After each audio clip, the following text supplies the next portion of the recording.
রাঙ্গামাটি, খাগড়াছড়ি, বান্দরবন প্রতিনিয়ত খ্রিস্টানরা এটা দখলের পায় তারা আছে। এখানে হাজার হাজার মানুষ খ্রিস্টান।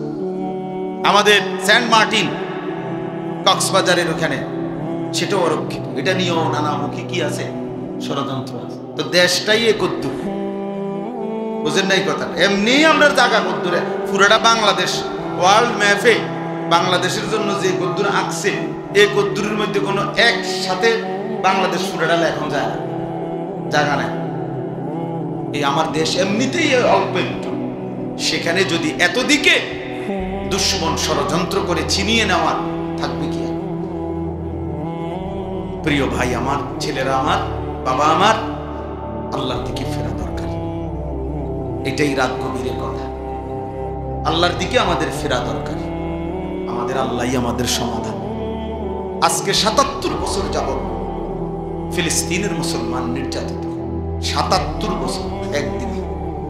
কাশ্মীরের মুসলমান আজকে ৭৮ বছর নির্যাতিত, ৬১ বছর ধরে রোহিঙ্গা মুসলমান নির্যাতিত। কাজেই এই পৃথিবীর জাতিসংঘ বলেন আর ইউরোপ বলেন, ওইসব কোন বেঈমান আমাদের মুসলমানের কোন সমস্যার সমাধান করে দিবে না। দিলে এত দিনে হইতো। আমাদের সমাধান আমাদের আল্লাহ, আমাদের সমাধান আমাদের আল্লাহর আনুগত্য, আমাদের আল্লাহর কাছে ফিরে আসা, এটাই আমাদের সমাধান। আমরা সেজদা না দিলে, চোখের পানি না ফেললে, দোয়া না করলে আমাদের বিজয় আসবে না। বুঝেন নাই কথাটা? তোমরা একটা ছেলে হলেও ভাই, আমি জানি সবাই একসাথে পরিবর্তন হবে না, কিন্তু একজনই ভাই বোন যদি কেউ একজন বুঝো, আলহামদুলিল্লাহ। এই একজন দুইজন করে প্রয়োজন পরিমাণ মুজাহিদ আল্লাহর দ্বীনের জন্য জানবাদ সৈনিক তৈরি হয়ে যাবে। এ দেখেন ঠিক সময় মতো আল্লাহ তাআলা ইমানের বিজয়ের জন্য যাদেরকে দরকার আল্লাহই তাদেরকে আলাদা পছন্দ করে নিবেন, আল্লাহই নিয়ে। হ্যাঁ, আর এই অকর্মণ্য অপদার্থ দুনিয়া লুভি নাফরমান, ওই নাফরমানিতেই পড়ে, নাফরমানিতেই পড়ে। এই জন্য আমাদের আল্লাহর দিকে ফেরা উচিত। আপনাদেরকে একটা উদাহরণ দিই তাহলে বুঝবেন। বদরের যুদ্ধের দিন সবাই জানি আমরা বদরের যুদ্ধের ঘটনা। নবী সাল্লাল্লাহু আলাইহি ওয়াসাল্লামের বদরের যুদ্ধের দিন নবীজি ৩১৩ জন সাহাবীকে আল্লাহ নবী সাল্লাল্লাহু আলাইহি সাল্লাম যুদ্ধের ময়দানে যখন দাঁড় করাইছেন, হাদিসে স্পষ্ট আছে, বুখারীর riwayat, আমি নিজে পড়াইছি, বুখারী শরীফের হাদিস। নবীজি সাল্লাল্লাহু আলাইহি সাল্লাম ৩১৩ জন সাহাবীকে বলছেন, তোমরা দাঁড়াও, আমি না বললে যুদ্ধ শুরু করবা না। তো নবীজি এই কথা বলে পিছনের দিকে আসছে। পিছনে আয়েশা আল্লাহ নবী সাল্লাল্লাহু আলাইহি ওয়াসাল্লাম পাহাড়ের তলদেশে সমান জায়গায় সেজদা দিয়েছে। এক নাম্বার চোখের পানি ছেড়ে কান্না শুরু করছে আর আল্লাহর কাছে একটা দোয়া করছে বারবার, আয় মাওলা, তোমার জাতের কসম মাওলা, আমার এই লোকে অল্প কয়জন, আমার মক্কার 13টা বছর আমি রক্ত ঝরিয়ে দিবা নিশি মেহনত করে আমি মদিনায় আসছি, আর এই মদিনার এই 6 মাসের ব্যবধানে আজকে যুদ্ধ, আমার পুঁজিয়ে ৩১৩ জন, আমার আর লোক নাই, আমার আছেই এ কয়জন। এই হাদিসে আছে নবী বলছে কাঁদতে কাঁদতে সেজদা দিয়া দোয়া করতেছে আর বলতেছে, আল্লাহুম্মা ইন তুহলিক হাযিহিল ইসাবা লান তু'বাদা ফিল আরদ। আয় মাওলা, আজ যদি আমার এই ছোট্ট কাফেলা ৩১৩ জন, এই কাফেলা যদি ধ্বংস হয়ে যায় আপনার দুশমনের হাতে, তাহলে আপনার এই জমিনে আপনার ইবাদত আর হবে না। কে করবে? আমারে আপনি বেইজ্জতি করেন না, আমারে আপনি অপমান করেন না মাওলা, আমার এই অল্প কয়েকজনকে আপনি ধ্বংস করেন না। মাত্র 8টা তরবারি, 2টা ঘোড়া, এই ছিল পুঁজি, আর কিচ্ছু নেই কারো কাছে, আর কিছু নেই।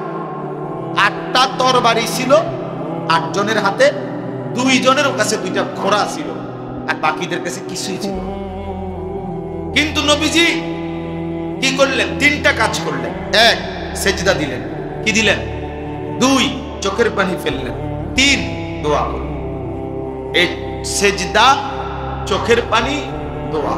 এই তিন জিনিস নবীজি যখন পূর্ণ দিলেন, আল্লাহ তাআলা জিবরাইলকে পাঠাইলেন। পাঠিয়ে জিবরাইল বললেন, কোরআন নাজিল করলেন, ফাস্তাজাবা লাহুম রাব্বুহুম, বন্ধু আপনার দোয়া কবুল হয়ে গেছে। আন্নী মুমিদ্দুকুম বিআলফিন মিনাল মালাইকাতি মুরদিফিন, আল্লাহ বলেন বন্ধু 1000 ফেরেশতা যুদ্ধের সাজে সজ্জিত আমি আপনার সাহায্যের জন্য পাঠাইলাম।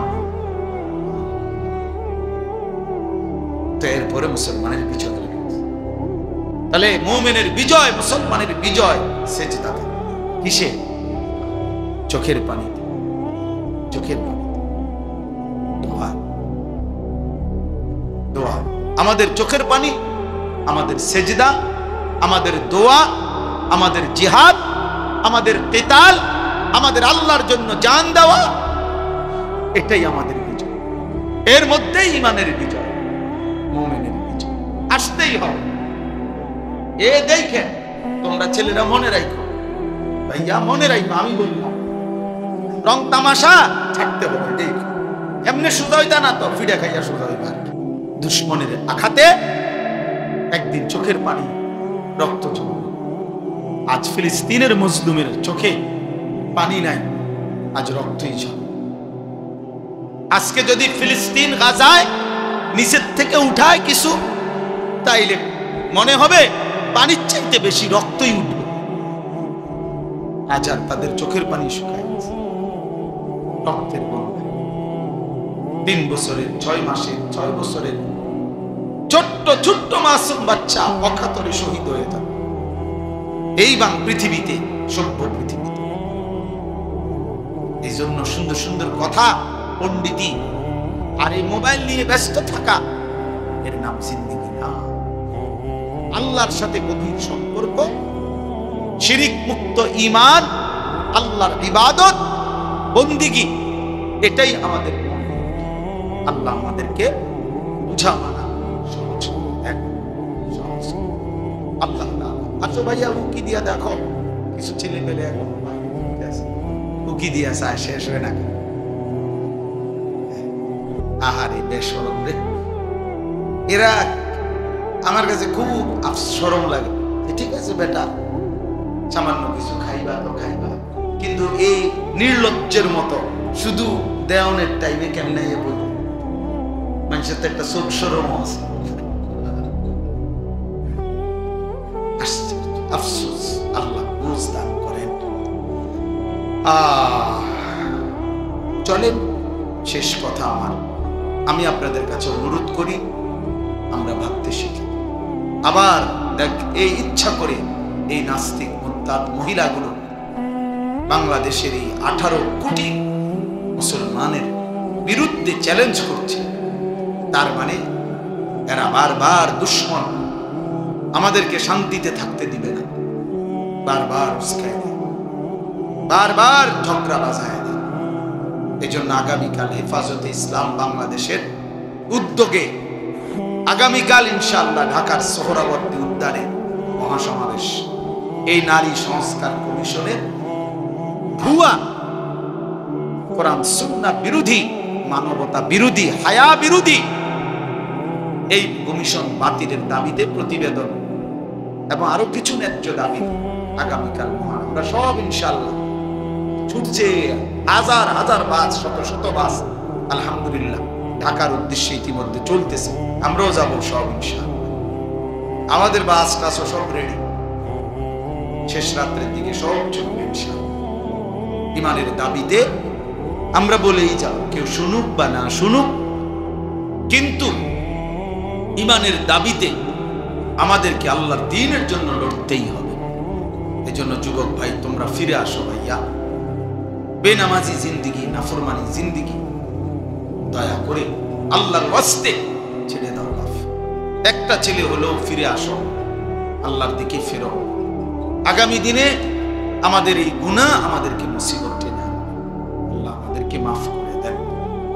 আমি যে আয়াতগুলো পড়ছি, এই আয়াতের মধ্যে আল্লাহ তাআলা বলেন, ওয়াইদ বাওয়ানা লিইব্রাহিমা মাকানাল বাইত, আমি আমার বন্ধু ইব্রাহিমের জন্য আমার ঘর কাবা পুনরায় নির্মাণ করবার জন্য আমি আল্লাহ তাআলা জায়গা পুরা নির্ধারণ করে দিলাম। অর্থাৎ নূহ আলাইহিস সালামের জামানায় কাবা ঘর আল্লাহ তাআলা তুফানের সময় তুলে নিয়েছিলেন উপরে। ইব্রাহিম আলাইহিস সালামের মাধ্যমে আল্লাহ তাআলা পুনরায় সেই ঘর নির্মাণ করেছিলেন। তো এই ঘর নির্মাণের সময় আল্লাহ বলছে, তুমি আমার ঘর নির্মাণ করো 3 উদ্দেশ্যে। এক, আল্লাহ তুশরিক বি শাইআ। 1 নাম্বার, আমার ঘর বানাবা কাবা যেন আমার প্রতিটা বান্দা মুমিন যেন আমি আল্লাহর গোলামি করে কোনোভাবে যেন আমার সাথে শিরিক না করে। এই শিরিক মুক্ত ঈমান টিকিয়ে রাখবার জন্য আমার ঘর বানাও। আমার ঘর সামনে থাকবে আর মুমিন আমি আল্লাহর গোলামি করব। শিরিক মুক্ত ঈমান আল্লাহ তাআলা বান্দার কাছে চেয়েছে। ওয়াতাহহির বাইতিয়া লিত-তাইফিনা ওয়াল কাইমিনা ওয়ার রুকআইস সুজুদ। আল্লাহ তাআলা বলেন, এবং আমার ঘরকে তুমি মানে কাবাকে পবিত্র করো আমার তাওয়াফকারী বান্দাদের জন্য এবং আমার রুকু সিজদা দাঁড়িয়ে নামাজ আদায়কারীদের জন্য। এই দ্বিতীয় উদ্দেশ্য হইল আল্লাহর ঘর কাবা ইব্রাহিম আলাইহিস সালামের মাধ্যমে আল্লাহ তাআলা পুনর্নির্মাণ করাইছেন। দ্বিতীয় উদ্দেশ্য হইল তাওয়াফ এবং আল্লাহর ইবাদত নামাজ আদায়ের জন্য। তাইলে এই মসজিদ আল্লাহর ঘর, মসজিদ বানানোর মূল উদ্দেশ্য হবে ইবাদত নামাজ। এজন্য আমি সবসময় বলি, মসজিদ কমিটির সদস্যরা ইনসাফের সাথে আপনারা ইমাম সাহেব সহ মিটিং করেন যে ফজরের মুসল্লি কেমনে বাড়ানো যায়। এই নিয়ে হাজারো লাখো মসজিদে আপনি তদন্ত করে দেখেন যে কয়দিন মিটিং করছে শুধু এই কথার উপরে যে আমরা মসজিদে মুসল্লি ছেলেগুলো কেমনে নামাজি বানানো যায়। কেবল গেট বদলাও, SS5 লাগাও, টাইলস লাগাও, আরো বড় করো, আরো জাঁকজমক করো, আরো চাকচিক করো। টাইলস লাগাইতে লাগাইতে পারে না সভাপতি, সেক্রেটারি, কেশিয়ার, কমিটি, তার আর পুরা শোল্ডার মধ্যে যদি টাইলস লাগানো যেত, কারণ আছে তো না লাগাইতো না, টাকাও আছে, টাইলসও আছে। কথা বুঝেন? কিন্তু একটা বার ইনসাফ করে বলেন, ঠিক এই নিয়ে মিটিং করছেন নিজে মুসল্লি কিভাবে বাড়ানো যায়। ফজরের নামাজ এই মহল্লার সমস্ত মুসলমানের উপরে ফরজ না? কথা বলেন না কেন? তাহলে আপনারা উদ্যোগ নেন, আপনারা আলোচনা করেন বয়স্করা, কমিটিওয়ালারা, মুরব্বীরা, যে আর কি করা যায়, আর কি করতে পারি আমরা। 50 জন মুসলমান তো একত্রে ভাবতে পারে। আমার একটা পরিচিত জায়গা আছে সন্দ্বীপ, চট্টগ্রাম। ওইখানে 2023 সালের অক্টোবর মাসে 4 থেকে 5 জন কলেজের ছেলে যারা নিয়মিত ফজরের নামাজ পড়ত, ওরা একদিন সিদ্ধান্ত নিছে যে আমরা আমাদের বন্ধুদেরকে ফজরের নামাজের জন্য উঠাবো। আমার খুব ঘনিষ্ঠ ওরা। 1 বছর তারা মেহনত করছে, প্রতিদিন ফজরের নামাজের জন্য বন্ধুদেরকে উঠাইতো। 1 বছর পরে আমি তাদের জন্য আলাদা একটা মাহফিল করছি এই ছেলেদের জন্য। ওরা আমার হিসাব দিছে যে হুজুর আলহামদুলিল্লাহ 1 বছর আমরা এই 4 জন বন্ধু 5 জন আমরা একসাথে দিন রাত মেহনত করে ফজরের জন্য বন্ধুদেরকে উঠাইছি। এখন লিস্টেড বরাবর 2024 সালের আইসা নভেম্বরের 19 তারিখ না যেন 20 তারিখে আমি মাহফিল করছিলাম। তারা আমার হিসাব দিছে প্রায় 4500 ছেলে 1 বছরে লিস্টিভুক্ত ফজরের নামাজ জামাতে। ইচ্ছে করলে সম্ভব? কথা বলেন না কেন? সম্ভব। একজন মুরব্বী জিম্মাদারি নেন, আমি আমার নাতিরে উঠাবো।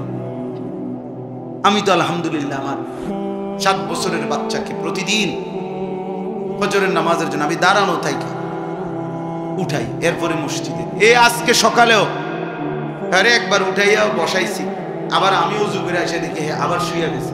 বুঝছি না, আব্বা ওঠো, আবার আব্বা উজু করে আসো, নামাজ পড়ে আবার শুইও, আজকে আব্বা শুক্রবার অসুবিধা নাই, ঘুমাইতে পারবে। এই এক এক সময় এক একটা বলে উঠাইতে হবে আমার, এটা আমার জিম্মাদারি। চেষ্টা করলে সম্ভব। হাজারবার বললে, বারবার বললে। আরে প্রয়োজনে যদি একটা বাপ তার সন্তানকে নামাজি বানানোর জন্য চোখের পানি ফেলে, তাইলেও সেই চোখের পানি আল্লাহর কাছে দামি দামি। এজন্য সবাই মিলে, আমার কাজল ভাই, আমি আপনার কাছে অনুরোধ করি, আপনি তো বুঝমান মানুষ, মহব্বত করেন আমাদেরকে। আমরা যে কয়জন বাবা ভাই আছেন, আপনাদের এই আপনারা বসেন, দায়িত্ব নেন, একজন একজন, দুইজন দুইজন, ছেলেদেরকে উৎসাহিত করেন, আলাদা দাওয়াত দিয়া মহল্লার ছেলেদের সাথে কথা বলেন যে বাবা আসলে কি করতে চাচ্ছ, কেন নামাজ পড়বা না, আল্লাহর সাথে তোমাদের রাগটা কিসের, এটা জিজ্ঞান ছেলেদেরকে। ফিকির করেন, দেখবেন একজন ছেলে, দুইজন ছেলেই নামাজ পড়বে, 10 জনই পড়ুক, একজন হুজুরের বক্তব্য দিয়া আমনে একজন বক্তারে আনছেন আর একজন বক্তা বয়ান করলে এই সমাজ সবাই এক কথায় নামাজি হয়ে যাবে না, সবাই এক কথায় হবে না। সম্মিলিত প্রচেষ্টা, উদ্যোগ জরুরি। রাসূলুল্লাহ সাল্লাল্লাহু আলাইহি ওয়াসাল্লাম 23 বছরে যে দাওয়াত দিয়েছেন মানুষকে, সাহাবায়ে কেরাম যারা নবীর হাতে কালেমা পড়ছেন তারা দাওয়াত দিছেন, কথা কয় না, আগে শুধু নবীজি একাই দিছে। তো উনারা সহ নবীজির কার্যক্রমটাকে আগায় নিতে সহযোগিতা করছে কিনা বলেন? আমার কাছে কিতাব আছে স্পষ্ট। রাসূলুল্লাহ সাল্লাল্লাহু আলাইহি ওয়াসাল্লাম প্রথম আবু বকর সিদ্দিককে কালেমা পড়াইছেন নাকি?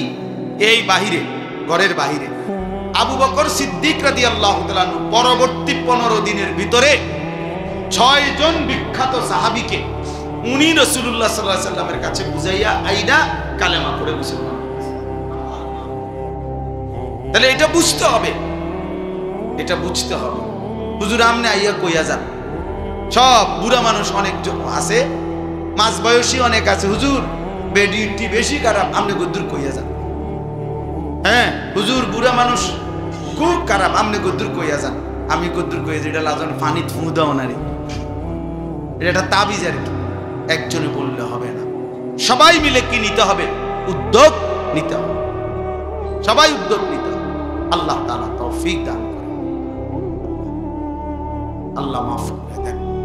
চলেন, শেষ কথা হলো আল্লাহ তাআলা বলছেন, তাহলে আমি বলার উদ্দেশ্য হলো, তৃতীয় কথা হলো আদ্দিন ফিন নাস বিল হজ। আল্লাহ তাআলা বলছে, বন্ধু ইব্রাহিম, আমার ঘর বানাইছি কাবা, এই ঘরকে কেন্দ্র করে মানুষ যেন হজে আসে এই ঘোষণা দেন। তাহলে কাবা ঘরের 3টি মাকসাদ আল্লাহ বলছেন। 1 নাম্বার, আমার ঘরের চারদিকে তাওয়াফ করবে। 2 নাম্বার, নামাজ আদায় করবে। 3 নাম্বার, হজ করবে। তাইলে বাপ, আপনাদের কাছে আমাদের বিনীত অনুরোধ, যে কয়জন সামনে বসছেন প্রত্যেকেই প্রথম কথা হলো শিরিক মুক্ত ঈমান এবং আল্লাহর ইবাদত বন্দেগীর প্রতি যত্নবান। নিজেদের ছেলেপেলের দিকে দেখেন, মহল্লার ছেলেদের দিকে সবাই তাকায়েন। বাবা চাচারা চোখ বন্ধ করলেই ঝড় থামে না, মনে রাখেন একটা কথা। অর্থাৎ এই কথাটা মনে রাখেন যে আমনে তুফান আসতেছে, আমনে যদি চোখ বন্ধ করে কোন কই না তুফান তো আইয়ে না, তুফান বুঝি আইয়ে না, আমনে না চোখ বন্ধ রাখছে, কথা বোঝেন নাই আমার?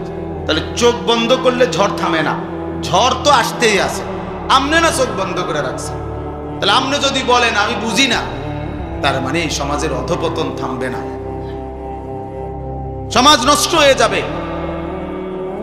একদিন আপনার ঘর আক্রান্ত হবে।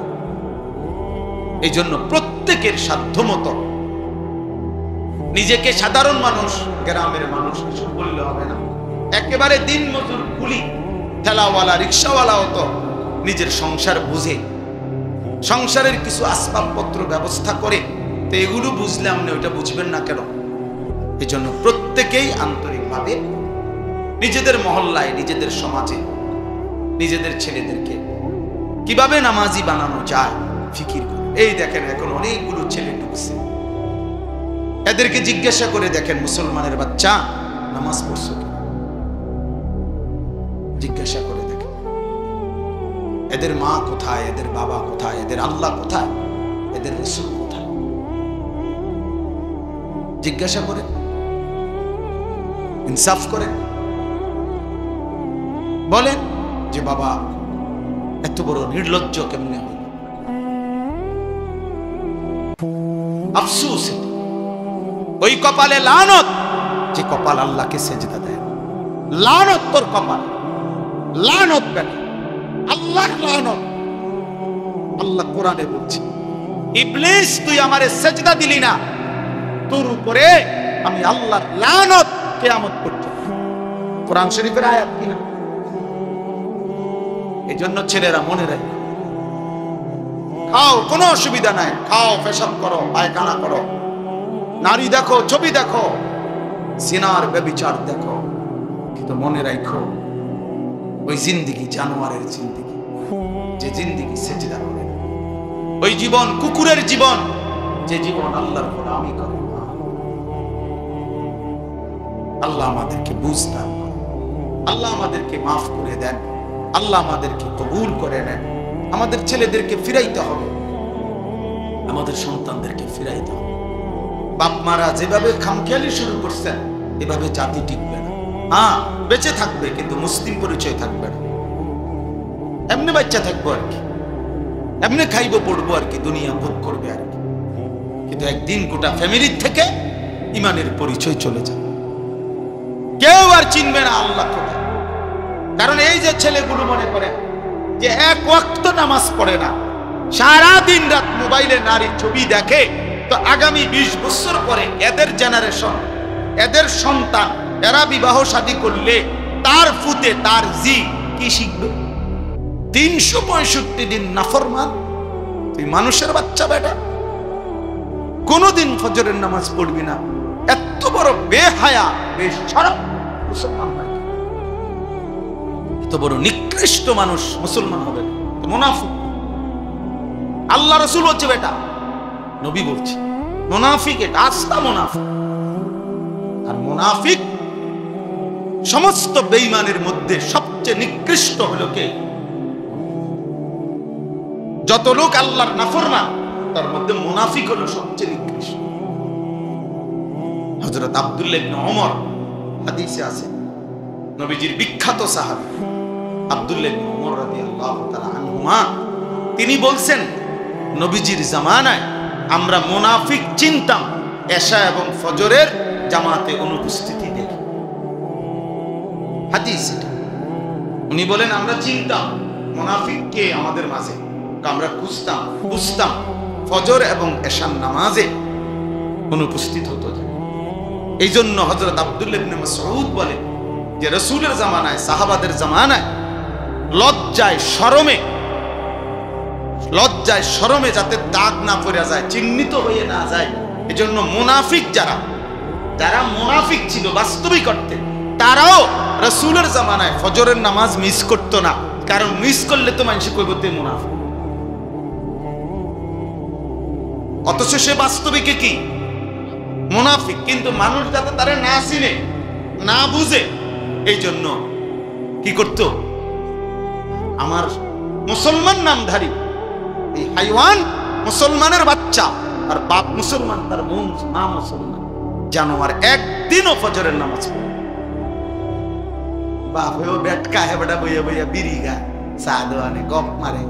আল্লাহর রহমতে আপনার দোয়ায় জিফুত একটা লাইন হইছে। কিতা লাইন হইছে? টিয়া ভাড়া, বিদেশ লাইন হইছে। টিয়া ভাড়াইলে বুঝি লাইন হয়? হ্যাঁ, বিদেশ গেলেই বুঝি জিফুত লাইন হয়ে গেছে। এটা বুঝি কত হইল? আর আমরা যারা দেশে আমরা চিড়িয়া খাই, এটা বুঝি কত? বিদেশ যাওয়া নিষেধ, এটা গুনাহ, এটাও বলি, কিন্তু এটা বুঝি এটা কত হইল যে আল্লাহর রহমতে তারা 3 জন এখন একটা লাইনে পড়ছে। কিতা? টেহা রোজগার করে,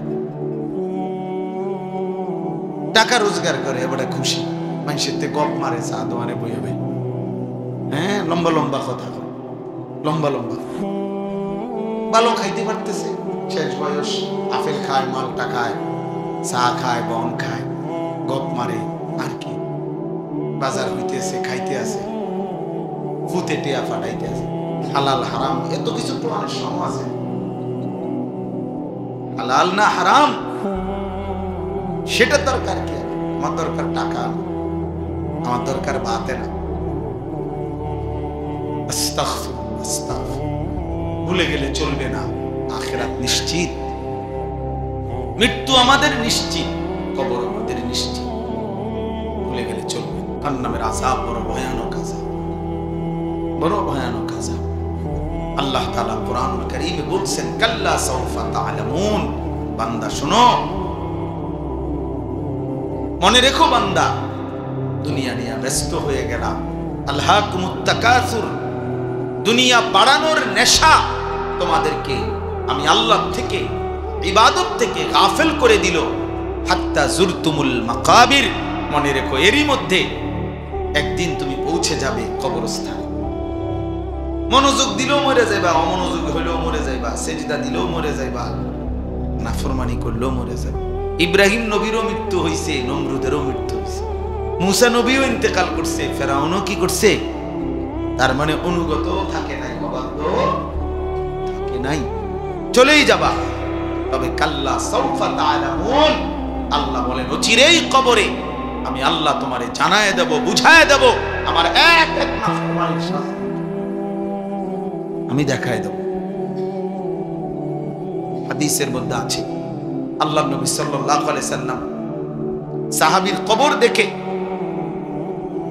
খালি কবর, একদিন এক সাহাবীর জানাজা পড়তে গিয়ে জানাজার আগে নবীজি তার খালি কবরটা অনেকক্ষণ তাকাইয়া খুব কাঁদছে, খালি কবরের দিকে তাকাইয়া। তো সাহাবীরা বলেন আমরাও নবীজির সাথে খুব কাঁদলাম। এরপরে কান্দা শেষে নবীজি চোখ মুছে বললেন, লিমিসলি হাযা ফাআইতু, আমার সাহাবীরা এমন কবরের জন্য তোমরাও প্রস্তুতি নাও, তোমরাও প্রস্তুতি নাও, আইতু, রেডি হও সাহাবারা, এই নিশ্চিত এই কবর তোর কাছে তোমার পৌঁছানোই হবে, পৌঁছানোই হবে। জলজ্জান্ত মানুষ, হাসি খুশি মানুষটা পলকের মধ্যে নিস্তব্ধ হয়ে যায়। কি আশ্চর্য!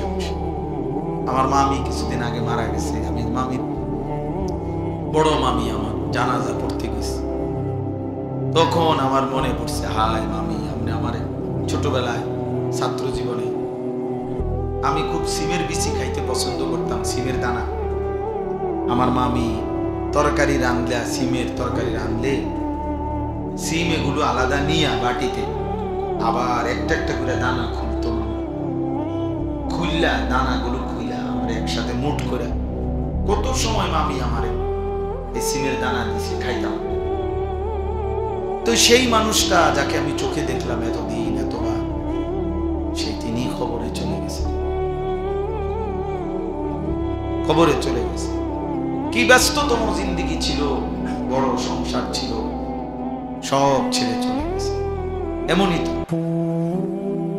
তাহলে মৃত্যু আমাদের জন্য নিশ্চিত যে আমাদেরকে থামায় দিবে। এই হাসি, কান্না, আনন্দ, বেদনা, দুঃখ, পেরেশানি,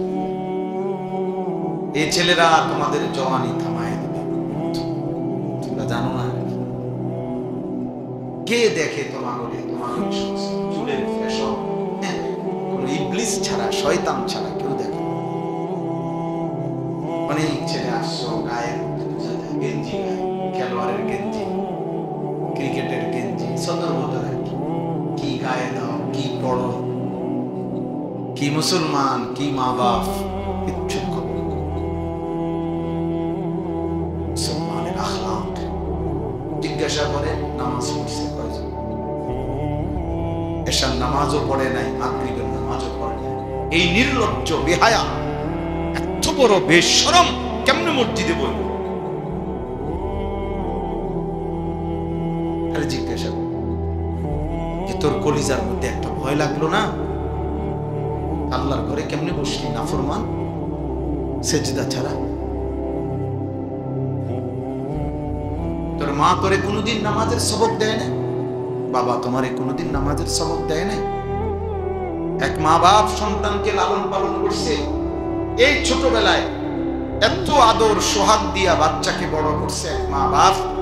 14 বছর 16 বছর বয়সে এই মা বাবা এই আশাই বড় করছে যে বয়ে বয়ে মোবাইল টিপবা, নারী দেখবা, ছবি দেখবা। হায় হায় জানোয়ার, এই জন্য তোর মা তোরে দুধ খাওয়ায়। তুই মায়ের দুধের কলঙ্ক, মায়ের রক্তের কলঙ্ক।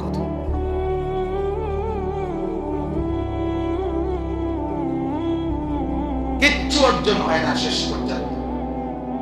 কিছু ছবি, নারী, কিছু মোবাইলের অশ্লীল দৃশ্য, বেনামাজি নাফরমানি জিন্দেগির বিনিময়ে কিছুই অর্জন নাই। শুধুই ক্ষয় হয়, লস হয়, আখিরাতও বরবাদ হয়, শরীরের শক্তিও নষ্ট হয়, সমাজের কাছে ঘৃণিত হয়। অফিকা উয়ুবুন ওয়ালিন্নাসি আ'য়ুনুন, আরবি ভাষার একটা প্রবাদ আছে, মনে রাখবে ছেলেরা, বাবা তোমরা মনে রাখো। আরবিতে বলে যে তোমার মাঝে দোষ আছে, মানুষেরও চোখ আছে। তোমারও কি আছে? মানুষেরও কি আছে? তোমারও দোষ আছে, মানুষেরও চোখ আছে। অর্থাৎ মানুষ প্রত্যেকের ব্যাপারে একটা জিনিস মনে রাখবে, সামনে কিংবা পিছনে প্রত্যেককে তার কর্মের ভিত্তিতেই মূল্যায়ন করে। সামনে বলতে পারুক বা না পারুক, পিছনে হইল আপনার কর্ম যেটা, আপনারে মূল্যায়ন হবে না, আপনি ওইটাই। আমনের সুদখোর, আমনেরে মানুষে কইব মাশাআল্লাহ জোনায়েদ বাগদা দিয়ে নাও, আয়ো মানুষে চিড়া খায় আর আমনে ভাত খান। কথা বলেন না কেন? বাটফারের বুঝি মানুষে কইব বেটা জোনায়েদ বাগদা দিয়ে, মানুষে বেউকুফ। সেজদাওয়ালাকেও মানুষ চিনতে ভুল করে না, হারামখোর বাটফারকেও মানুষ চিনতে ভুল করে না। মানুষ রাতকে রাতই বলে, দিনকে দিনই বলে, আলোকে আলোই বলে, অন্ধকারকে কি বলে?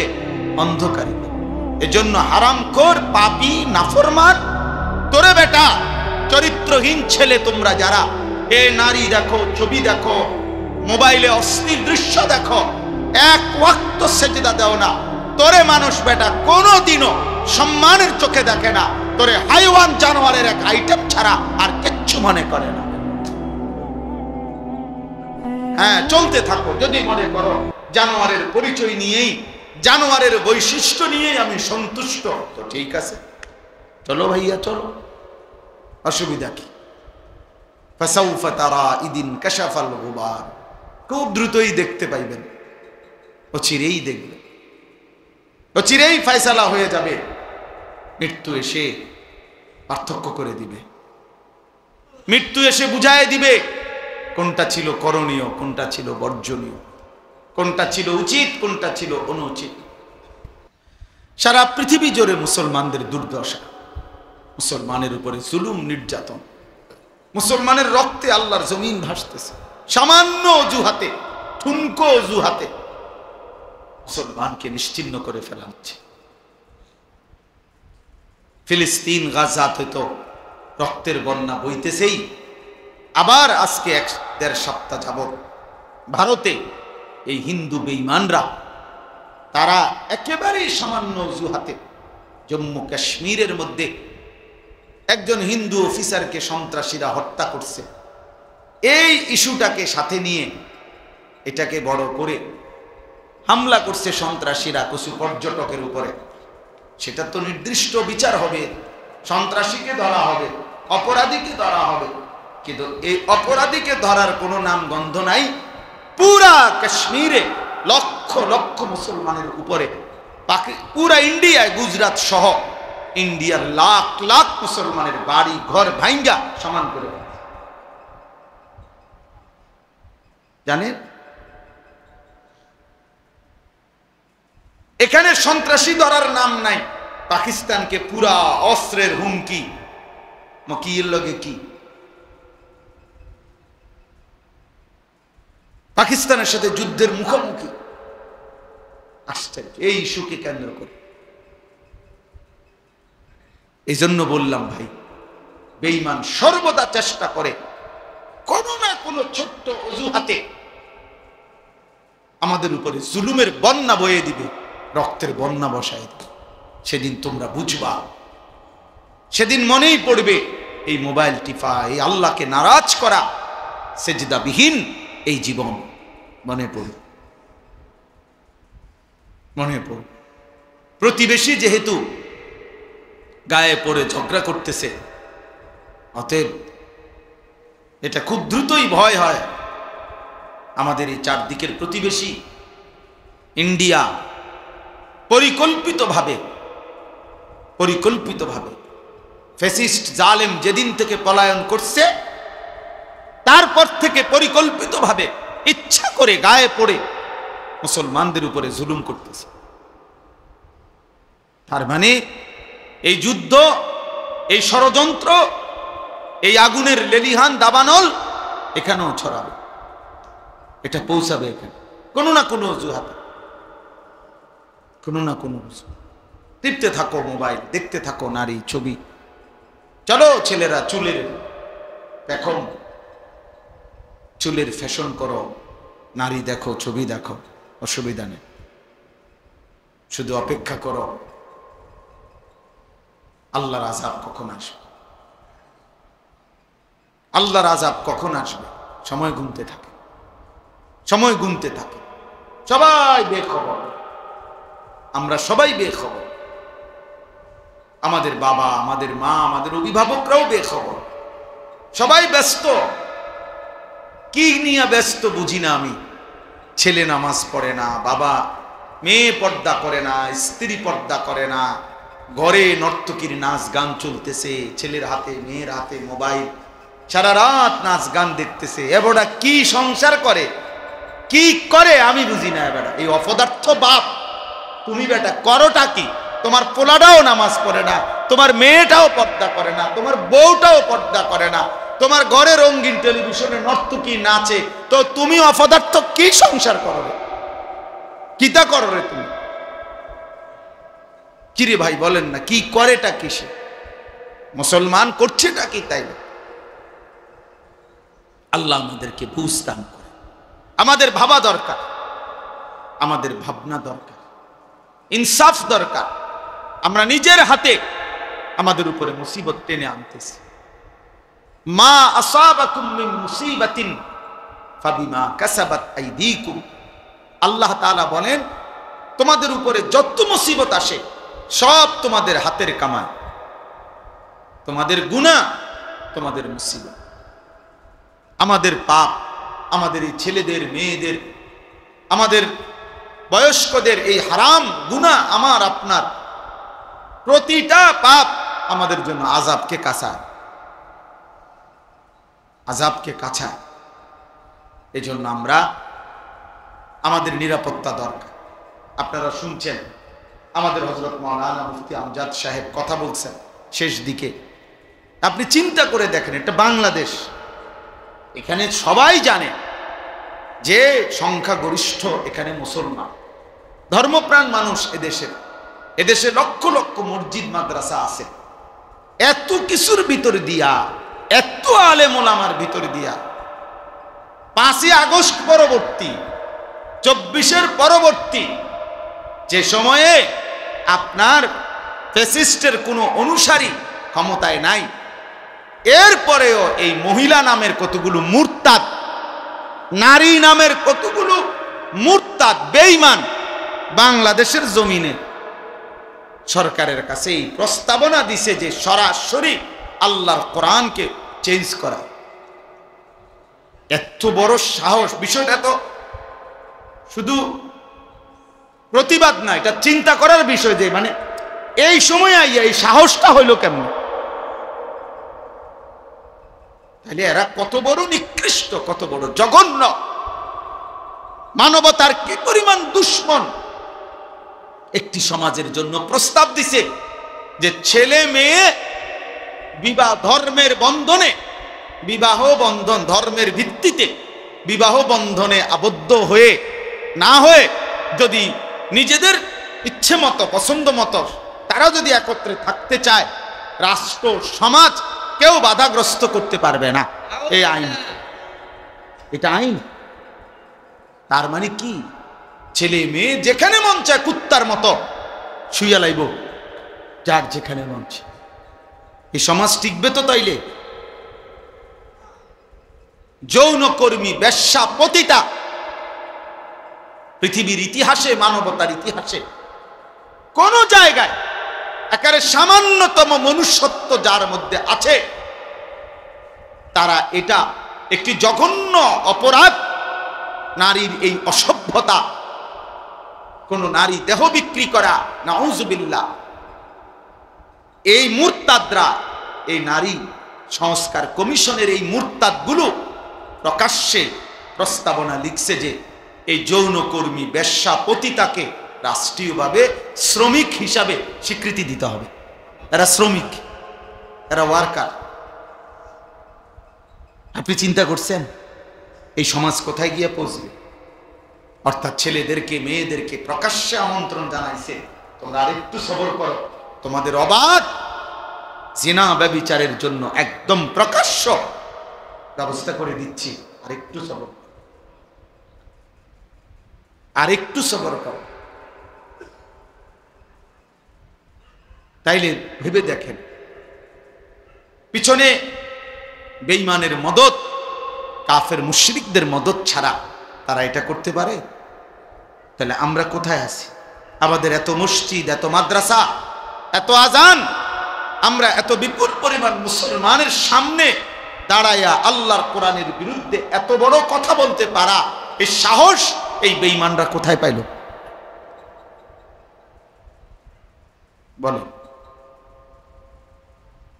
গত 2 দিন আমি উত্তরবঙ্গ ছিলাম, কুড়িগ্রাম, লালমনিরহাট, দিনাজপুর, গাইবান্ধা, 4 জেলা সফর করছি, বয়ান করছি। সেখানে নিজ চোখে দেখছি প্রকাশ্যে একেবারে খোলামেলা ওপেন আপনার খ্রিস্টানরা মুসলমানদেরকে খ্রিস্টান বানাচ্ছে। কসম আল্লাহ, শুধু দিনাজপুর জেলায় 793টা গির্জা আছে, একটা জেলা বাংলাদেশে খ্রিস্টানদের গির্জা, একটি জেলায়। সব মানুষগুলোকে অভাব, দারিদ্রতা, এই ভয় প্রলোভন দেখায় নির্দিষ্ট মাসিক ভাতা, বিভিন্ন ভাতা, টাকা পয়সা দিয়ে প্রকাশ্যে। আমি এমন একজন ব্যক্তির সাথে দেখা করছি, আর অনেকের সাথে 2 দিনে এই কাজেই গেছিলাম। এমন ব্যক্তিকে দেখছি, কসম বিশ্বাস করেন, আমি নিজে কথা বলছি ওই লোকের সাথে। এই লোক একটি মসজিদে ওইখানে 7 বছর জুমা পড়াইছে, জুম্মার খতিব, সে প্রকাশ্যে খ্রিস্টান। আল্লাহর কসম। কুড়িগ্রাম। ভাবতে পারেন তোমরা ছেলেরা, আমাদের মাতৃভূমি তো বেটা, অরক্ষিত বেটা, কিসের উপরে তোমরা এই ফ্যাশন করতেছ? কিসের উপরে মোবাইল টিপতেছ? কে তোমা করে এত সুখ তুম করে কে দিল? এত নিরাপত্তা তোমা করে কে দিল? বাপের কয়দিনের বিদেশের টাকা, সংসারের কিছু টাকা পয়সাকে এইভাবে অনাদরে, অবহেলা শেষ করে দিচ্ছে। এরা ভাবতেও আসে না যে কি পরিমাণ মুসিবত দেশের উপরে আসছে। 8টা জেলা রংপুর বিভাগে একেবারে মাকড়সার জালের মতো খ্রিস্টান মিশনারিরা খ্রিস্টান বানাচ্ছে। সবগুলো আদিবাসী ওইখানে, এই যে সাঁওতাল জাতি বেশি, উপজাতি আর কি, এরা শতকরা 98 জন, 99 জন খ্রিস্টান। দেখো আশ্চর্য। আপনি ভাবেন, আপনি গিয়ে দেখে আসেন, চলেন আমি দেখাই। ভাবতে পারেন কাদিয়ানি, প্রকাশ্যে কাদিয়ানি বানাচ্ছে। বাংলাদেশে পঞ্চগড়ে কাদিয়ানিদের বিশাল এলাকা, আহমদনগর, এই গোলাম আহমদ কাদিয়ানির নামে বিশাল বড় এরিয়া নিয়ে দখল করে রাখছে প্রকাশ্যে। আরেকখানে গেছি, আরেক বেঈমান, সে নাকি মুসলমান হয়, তার কিছু পীর বলে এলাকার ভণ্ডে নিয়ম চালু করছে। আপনার একজন তার অনুসারী যারা মুরিদ, এগুলারে একজন আরেকজনের সালাম দিয়া প্রথমে সালাম দেয়, দিয়ে আবার এরকম প্রণাম করে।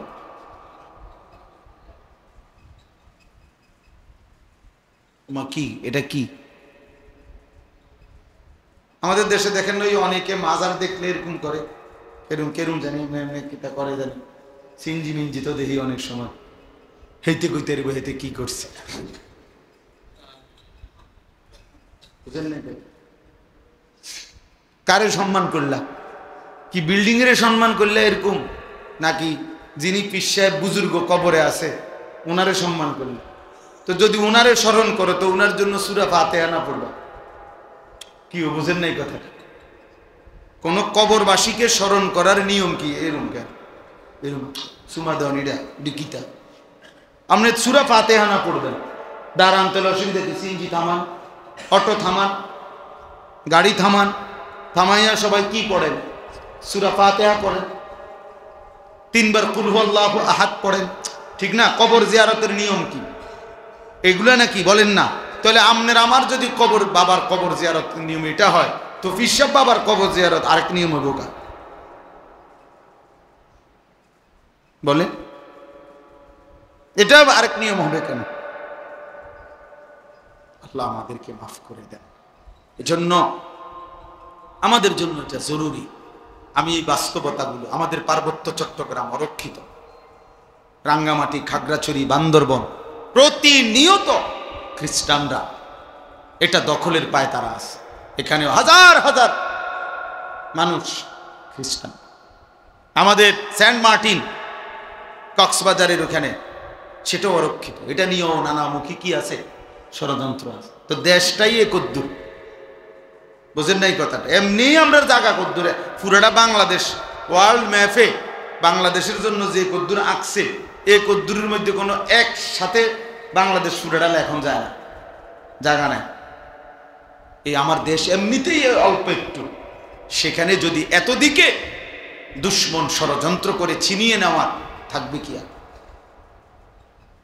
প্রিয় ভাই আমার, ছেলেরা আমার, বাবা আমার, আল্লাহর দিকে ফেরা দরকার। এটাই রাত গভীরের কথা। আল্লাহর দিকে আমাদের ফেরা দরকার। আমাদের আল্লাহই আমাদের সমাধান। আজকে ৭৭ বছর যাবৎ ফিলিস্তিনের মুসলমান নির্যাতিত, ৭৭ বছর একদিনে।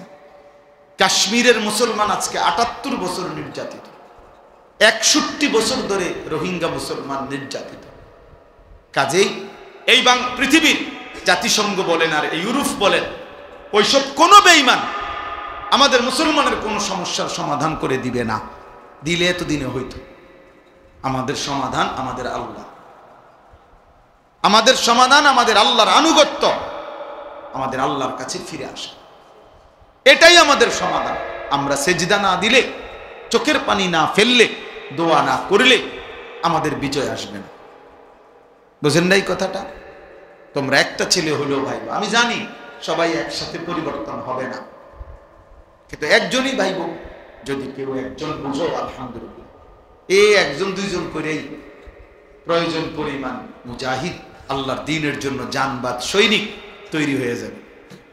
এ দেখেন আমি ঠিক সময় মতো আল্লাহ তাআলা ইমানের বিজয়ের জন্য যাদেরকে দরকার আল্লাহই তাদেরকে আলাদা পছন্দ করে নিবেন, আল্লাহই নিয়ে। হ্যাঁ, আর এই অকর্মণ্য অপদার্থ দুনিয়া লোভী নাফরমান, ওই নাফরমানিতেই পড়ে, নাফরমানিতেই পড়ে। এজন্য আমাদের আল্লাহর দিকে ফেরা উচিত। আপনাদেরকে একটা উদাহরণ দিই তাহলে বুঝবেন। বদরের যুদ্ধের দিন সবাই জানি আমরা, বদরের যুদ্ধের ঘটনা নবী সাল্লাল্লাহু আলাইহি ওয়াসাল্লামের। বদরের যুদ্ধের দিন নবীজি ৩১৩ জন সাহাবীকে আল্লাহ নবী সাল্লাল্লাহু আলাইহি সাল্লাম যুদ্ধের ময়দানে যখন দাঁড় করাইছেন, হাদিসে স্পষ্ট আছে, বুখারীর riwayat, আমি নিজে পড়াইছি, বুখারী শরীফের হাদিস। নবীজি সাল্লাল্লাহু আলাইহি সাল্লাম ৩১৩ জন সাহাবীকে বলছেন, তোমরা দাঁড়াও, আমি না বললে যুদ্ধ শুরু করবা না। তো নবীজি এই কথা বলে পিছনের দিকে আসছে। পিছনে আইসা আল্লাহ নবী সাল্লাল্লাহু আলাইহি ওয়াসাল্লাম পাহাড়ের তলদেশে সমান জায়গায় সেজদা দিছে। এক নম্বর, চোখের পানি ছেড়ে কান্না শুরু করছে আর আল্লাহর কাছে একটা দোয়া করছে। বারবার, আয় মাওলা, তোমার জাতের কসম মাওলা, আমার এই লোকে অল্প কয়জন, আমার মক্কার 13টা বছর আমি রক্ত ঝরিয়ে দিবা নিশি মেহনত করে আমি মদিনায় আসছি, আর এই মদিনার এই 6 মাসের ব্যবধানে আজকে যুদ্ধ, আমার পুঁজিয়ে 313 জন, আমার আর লোক নাই, আমার আছেই এ কয়জন। এই হাদিসে আছে, নবী বলছে কাঁদতে কাঁদতে সেজদা দিয়া দোয়া করতেছে আর বলতেছে, আল্লাহুম্মা ইন তুহলিক হাযিহিল ইসাবা লান তু'বাদা ফিল আরদ। আয় মাওলা, আজ যদি আমার এই ছোট্ট কাফেলা 313 জন, এই কাফেলা যদি ধ্বংস হয়ে যায় আপনার দুশমনের হাতে, তাহলে আপনার এই জমিনে আপনার ইবাদত আর হবে না, কে করবে? আর আমারে আপনি বেইজ্জতি করেন না, আমারে আপনি অপমান করেন না মাওলা, আমার এই অল্প কয়েকজনকে আপনি ধ্বংস করেন না। মাত্র 8টা তরবারি, 2টা ঘোড়া, এই ছিল পুঁজি, আর কিচ্ছু নেই কারো কাছে, আর কিছু নেই। 8টা তরবারি ছিল 8 জনের হাতে, 2 জনের কাছে 2টা ঘোড়া ছিল, আর বাকিদের কাছে কিছুই ছিল। কিন্তু নবীজি কি করলেন? 3টা কাজ করলেন। 1, সেজদা দিলেন। কি দিলেন? 2, চোখের পানি ফেললেন। 3, দোয়া করলেন। এই সেজদা, চোখের পানি, দোয়া, এই 3 জিনিস নবীজি যখন পূর্ণ দিলেন, আল্লাহ তাআলা জিবরাইলকে পাঠাইলেন। পাঠিয়ে জিবরাইল বললেন, কোরআন নাজিল করলেন, ফাস্তাজাবা লাহুম রাব্বুহুম, বন্ধু আপনার দোয়া কবুল হয়ে গেছে। আন্নী মুমিদ্দুকুম বিআলফিম মিনাল মালাইকাতি মুরদিফিন, আল্লাহ বলেন, বন্ধু 1000 ফেরেশতা যুদ্ধের সাজে সজ্জিত আমি আপনার সাহায্যের জন্য পাঠাইলাম। তো এরপরে মুসলমানের বিজয় হয়ে গেছে। তাহলে মুমিনের বিজয়, মুসলমানের বিজয় সেজদাতে। কিসে? চোখের পানিতে, চোখের পানিতে, দোয়া, দোয়া। আমাদের চোখের পানি, আমাদের সেজদা, আমাদের দোয়া, আমাদের জিহাদ, আমাদের কিতাল, আমাদের আল্লাহর জন্য জান দেওয়া, এটাই আমাদের বিজয়। এর মধ্যেই ইমানের বিজয়, মুমিনের বিজয় আসতেই হবে।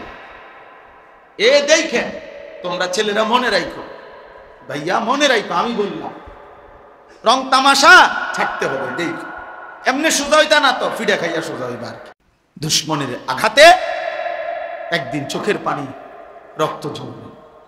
আজ ফিলিস্তিনের মজলুমের চোখে পানি নাই, আজ রক্তই ঝরে।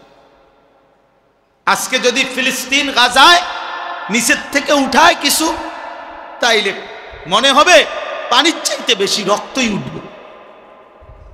আজ আর তাদের চোখের পানি শুকায় গেছে, রক্তের বন্যায়। 3 বছরের, 6 মাসের, 6 বছরের ছোট্ট ছোট্ট মাসুম বাচ্চা অকাতরে শহীদ হয়ে যায় এই পৃথিবীতে, সভ্য পৃথিবীতে। এই জন্য সুন্দর সুন্দর কথা, পণ্ডিতি আর এই মোবাইল নিয়ে ব্যস্ত থাকা, এর নাম জিন্দেগি না। আল্লাহর সাথে গভীর সম্পর্ক, শিরিক মুক্ত ঈমান, আল্লাহর ইবাদত, বন্দিগি, এটাই আমাদের মূল দিন। আল্লাহ আমাদেরকে বুঝা মানা সহজ করে দেন, সহজ। আল্লাহ তাআলা, আসো ভাইয়া উকি দিয়া দেখো, কিছু ছেলে পেলে এখন বাইরে ঘুরতে আছে, উকি দিয়া চায়, শেষ হয় নাকি? আহারে বেশরম রে, এরা আমার কাছে খুব শরম লাগে। ঠিক আছে বেটা, সামান্য কিছু খাইবা তো খাইবা, কিন্তু এই নির্লজ্জের মতো শুধু দেওয়ানের টাইমে কেমনে বলব? মানুষের তো একটা চোখ শরমও আছে। আফসোস, আল্লাহ বুঝ দান করেন। চলেন, শেষ কথা আমার, আমি আপনাদের কাছে অনুরোধ করি, আমরা ভাবতে শিখি। আবার দেখ, এই ইচ্ছা করে এই নাস্তিক মুরতাদ মহিলাগুলো বাংলাদেশের এই 18 কোটি মুসলমানের বিরুদ্ধে চ্যালেঞ্জ করছে, তার মানে এরা বারবার দুশ্মন, আমাদেরকে শান্তিতে থাকতে দিবে না, বারবার উস্কায় দেয়, বারবার ঝগড়া বাজায় দেয়। এজন্য আগামীকাল হেফাজতে ইসলাম বাংলাদেশের উদ্যোগে আগামীকাল ইনশাআল্লাহ ঢাকার সোহরাওয়ার্দী উদ্যানে মহাসমাবেশ। এই নারী সংস্কার কমিশনের ভুয়া, কোরআন সুন্নাহ বিরোধী, মানবতা বিরোধী, হায়া বিরোধী এই কমিশন বাতিলের দাবিতে প্রতিবেদন এবং আরো কিছু ন্যায্য দাবিতে আগামীকাল মহান আমরা সব ইনশাআল্লাহ ছুটছে, হাজার হাজার বাস, শত শত বাস আলহামদুলিল্লাহ ঢাকার উদ্দেশ্যে ইতিমধ্যে চলতেছে। আমরাও যাব সব ইনশাআল্লাহ। আমাদের বাস টাসও সব রেডি, শেষ রাত্রের দিকে সব ছুটবে ইনশাআল্লাহ। ইমানের দাবিতে আমরা বলেই যাব, কেউ শুনুক বা না শুনুক, কিন্তু ইমানের দাবিতে আমাদেরকে আল্লাহর দ্বীনের জন্য লড়তেই হবে। এজন্য যুবক ভাই তোমরা ফিরে আসো ভাইয়া। বেনামাজি জিন্দিগি, নাফরমানি জিন্দিগি দয়া করে আল্লাহর ওয়াস্তে ছেড়ে দাও বাপ। একটা ছেলে হলেও ফিরে আসো, আল্লাহর দিকে ফেরো। আগামী দিনে আমাদের এই গুনাহ আমাদেরকে মুসিবত টেনে আনবে। আল্লাহ আমাদেরকে মাফ করে দেন। আমি যে আয়াতগুলো পড়ছি এই আয়াতের মধ্যে আল্লাহ তাআলা বলেন, ওয়াইদ বাওয়ানা লিইব্রাহিমা মাকানাল বাইত, আমি আমার বন্ধু ইব্রাহিমের জন্য আমার ঘর কাবা পুনরায় নির্মাণ করবার জন্য আমি আল্লাহ তাআলা জায়গা পুরা নির্ধারণ করে দিলাম। অর্থাৎ নূহ আলাইহিস সালামের জামানায় কাবা ঘর আল্লাহ তাআলা তুফানের সময় তুলে নিয়েছিলেন উপরে। ইব্রাহিম আলাইহিস সালামের মাধ্যমে আল্লাহ তাআলা পুনরায় সেই ঘর নির্মাণ করেছিলেন। তো এই ঘর নির্মাণের সময় আল্লাহ বলছে, তুমি আমার ঘর নির্মাণ করো তিন উদ্দেশ্যে। এক, আল্লাহ তুশরিক বি শাইআ, এক নাম্বার আমার ঘর বানাবা কাবা যেন আমার প্রতিটা বান্দা মুমিন যেন আমি আল্লাহর গোলামি করে কোনোভাবে যেন আমার সাথে শিরিক না করে। এই শিরিক মুক্ত ঈমান টিকিয়ে রাখবার জন্য আমার ঘর বানাও, আমার ঘর সামনে থাকবে আর মুমিন আমি আল্লাহর গোলামি করব। শিরিক মুক্ত ঈমান আল্লাহ তাআলা বান্দার কাছে চেয়েছে। ও তাহহির বাইতিয়া লিত্তাইফিনা ওয়াল কাইমিনা ওয়ার রুকআইস সুজুদ, আল্লাহ তাআলা বলেন, এবং আমার ঘরকে তুমি মানে কাবাকে পবিত্র করো আমার তাওয়াফকারী বান্দাদের জন্য এবং আমার রুকু সেজদা দাঁড়িয়ে নামাজ আদায়কারীদের জন্য। এই দ্বিতীয় উদ্দেশ্য হইল আল্লাহর ঘর কাবা ইব্রাহিম আলাইহিস সালামের মাধ্যমে আল্লাহ তাআলা পুনর্নির্মাণ করাইছেন। দ্বিতীয় উদ্দেশ্য হইল তাওয়াফ এবং আল্লাহর ইবাদত নামাজ আদায়ের জন্য। তাইলে এই মসজিদ আল্লাহর ঘর, মসজিদ বানানোর মূল উদ্দেশ্য হবে ইবাদত নামাজ। এজন্য আমি সবসময় বলি মসজিদ কমিটির সদস্যরা ইনসাফের সাথে আপনারা ইমাম সাহেব সহ মিটিং করেন যে ফজরের মুসল্লি কেমনে বাড়ানো যায়। এই নিয়ে হাজারো লাখো মসজিদে আপনি তদন্ত করে দেখেন যে কয়দিন মিটিং করছে শুধু এই কথার উপরে যে আমরা মসজিদে মুসল্লি ছেলেগুলো কেমনে নামাজি বানানো যায়। কেবল গেট বদলাও, SS5 লাগাও, টাইলস লাগাও, আরো বড় করো, আরো জাঁকজমক করো, আরো চাকচিক্য করো। টাইলস লাগাইতে পারে না সভাপতি, সেক্রেটারি, কেশিয়ার, কমিটি, তার আর পুরা শোল্ডার মধ্যে যদি টাইলস লাগান যেত, কারণ আছে তো না লাগাইতো কার, টাকাও আছে, টাইলসও আছে। এই হল কথা বুঝেন। কিন্তু একটা বার ইনসাফ করে বলেন, ঠিক এই নিয়ে মিটিং করছেন নিজে মুসল্লি কিভাবে বাড়ানো যায়। ফজরের নামাজ এই মহল্লার সমস্ত মুসলমানের উপরে ফরজ না? কথা বলেন না কেন? তাহলে আপনারা উদ্যোগ নেন, আপনারা আলোচনা করেন বয়স্করা, কমিটিওয়ালারা, মুরব্বীরা, যে আর কি করা যায়, আর কি করতে পারি আমরা। 50 জন মুসলমান তো একত্রে ভাবতে পারে। আমার একটা পরিচিত জায়গা আছে সন্দ্বীপ, চট্টগ্রাম। ওইখানে 2023 সালের অক্টোবর মাসে 4 থেকে 5 জন কলেজের ছেলে যারা নিয়মিত ফজরের নামাজ পড়ত, ওরা একদিন সিদ্ধান্ত নিছে যে আমরা আমাদের বন্ধুদেরকে ফজরের নামাজের জন্য উঠাবো। আমার খুব ঘনিষ্ঠ ওরা, 1 বছর তারা মেহনত করছে, প্রতিদিন ফজরের নামাজের জন্য বন্ধুদেরকে উঠাইতো। 1 বছর পরে আমি তাদের জন্য আলাদা একটা মাহফিল করছি, এই ছেলেদের জন্য। ওরা আমার হিসাব দিছে যে হুজুর আলহামদুলিল্লাহ 1 বছর আমরা এই 4 জন বন্ধু 5 জন আমরা একসাথে দিন রাত মেহনত করে ফজরের জন্য বন্ধুদেরকে উঠাইছি। এখন লিস্টেড বরাবর 2024 সালের আইসা নভেম্বরের 19 তারিখ না যেন 20 তারিখে আমি মাহফিল করছিলাম, তারা আমার হিসাব দিছে প্রায় 4,500 ছেলে 1 বছরে লিস্টিভুক্ত ফজরের নামাজ জামাতে। ইচ্ছা করলে সম্ভব, কথা বলেন না কেন? সম্ভব। একজন মুরব্বী জিম্মাদারি নেন, আমি আমার নাতিরে উড়াবো। আমি তো আলহামদুলিল্লাহ আমার 7 বছরের বাচ্চাকে প্রতিদিন ফজরের নামাজের জন্য আমি দাঁড়ানো থাইকা উঠাই, এরপরে মসজিদে আজকে সকালেও আরে একবার উঠাইয়া বসাইছি, আবার আমি উজু করে এসে দেখি আবার শুয়ে গেছে। বলছি না আব্বা ওঠো, আবার উঠো, আব্বা উজু করে আসো, নামাজ পড়ে আবার শুইও, আজকে আব্বা শুক্রবার অসুবিধা নাই, ঘুমাইতে পারবা। এক এক সময় এক একটা বলে উঠাইতে হবে আমার, এটা আমার জিম্মাদারি।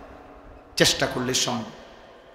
1000 বার বললে, বারবার বললে, আরে প্রয়োজনে যদি একটা বাপ তার সন্তানকে নামাজি বানানোর জন্য চোখের পানি ফেলে, তাইলেও সেই চোখের পানি আল্লাহর কাছে দামি হবে, দামি হবে।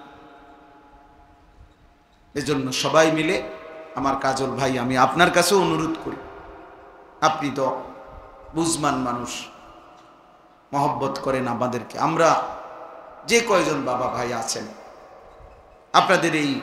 আপনারা বসেন, দায়িত্ব নেন, একজন একজন, দুইজন ছেলেদেরকে উৎসাহিত করেন, আলাদা দাওয়াত দিয়া মহল্লার ছেলেদের সাথে কথা বলেন যে বাবা আসলে কি করতে চাচ্ছ, কেন নামাজ পড়বা না, আল্লাহর সাথে তোমাদের রাগটা কিসের, এটা জিগান ছেলেদেরকে। ফিকির করেন, দেখবেন একজন ছেলে 2 জন ছেলেই নামাজ পড়ুক, 10 জনই পড়ুক, একজন হুজুরের বক্তব্য দিয়া আমনে একজন বক্তারে আনছেন আর একজন বক্তা বয়ান করলে এই সমাজ সবাই এক কথায় নামাজি হয়ে যাবে না, সবাই এক কথায় হবে না। সম্মিলিত প্রচেষ্টা, উদ্যোগ জরুরি। রাসূলুল্লাহ সাল্লাল্লাহু আলাইহি ওয়াসাল্লাম 23 বছরে যে দাওয়াত দিছেন মানুষকে, সাহাবায়ে কেরাম যারা নবীর হাতে কালেমা পড়ছেন তারা দাওয়াত দিছিলেন, কথা কয় না, কে শুধু নবীজি একাই দিছে। তো উনারা সহ নবীজির কার্যক্রমটাকে আগায় নিতে সহযোগিতা করছে কিনা বল। আমার কাছে কিতাব আছে স্পষ্ট, রাসূলুল্লাহ সাল্লাল্লাহু আলাইহি ওয়াসাল্লাম প্রথম আবু বকর সিদ্দিককে কালেমা পড়াইছে নাকি, এই বাহিরে, ঘরের বাহিরে। আবু বকর সিদ্দিক রাদিয়াল্লাহু তাআলা আনহু পরবর্তী 15 দিনের ভিতরে 6 জন বিখ্যাত সাহাবীকে উনি রাসূলুল্লাহ সাল্লাল্লাহু আলাইহি ওয়াসাল্লামের কাছে বুঝাইয়া আইনা কালেমা পড়ে মুসলমান হয়েছে। তাহলে এটা বুঝতে হবে, এটা বুঝতে হবে। হুজুর আমনে আইয়া কইয়া যান, সব বুড়া মানুষ অনেক আছে, মাঝ বয়সী অনেক আছে, হুজুর বেডিটি বেশি খারাপ, আমনে গদ্দুর কইয়া যান। হ্যাঁ হুজুর বুড়া মানুষ খুব খারাপ, আমনে গদ্দুর কইয়া যান। আমি গদ্দুর কইয়া যাই, এটা লাজন ফানি ফু দাও না রে, এটা একটা তাবিজ আর কি। একজনে বললে হবে না, সবাই মিলে কি নিতে হবে, উদ্যোগ নিতে হবে, সবাই উদ্যোগ নিতে হবে। আল্লাহ তাআলা তৌফিক দান করেন, আল্লাহ মাফ করে দেন। চলেন, শেষ কথা হলো আল্লাহ তাআলা বলছেন, তাহলে আমি বলার উদ্দেশ্য হলো, তৃতীয় কথা হলো আদ্দিন ফিন নাস বিল হজ। আল্লাহ তাআলা বলছে, বন্ধু ইব্রাহিম, আমার ঘর বানাইছি কাবা, এই ঘরকে কেন্দ্র করে মানুষ যেন হজে আসে এই ঘোষণা দেন। তাহলে কাবা ঘরের 3টি মাকসাদ আল্লাহ বলছেন। 1 নাম্বার আমার ঘরের চারদিকে তাওয়াফ করবে, 2 নাম্বার নামাজ আদায় করবে, 3 নাম্বার হজ করবে।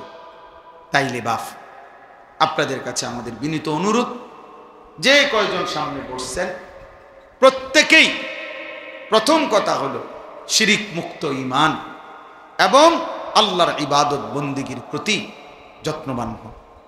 নিজেদের ছেলেপেলের দিকে দেখেন, মহল্লার ছেলেদের দিকে সবাই তাকায়েন। বাবা চাচারা চোখ বন্ধ করলেই ঝড় থামে না।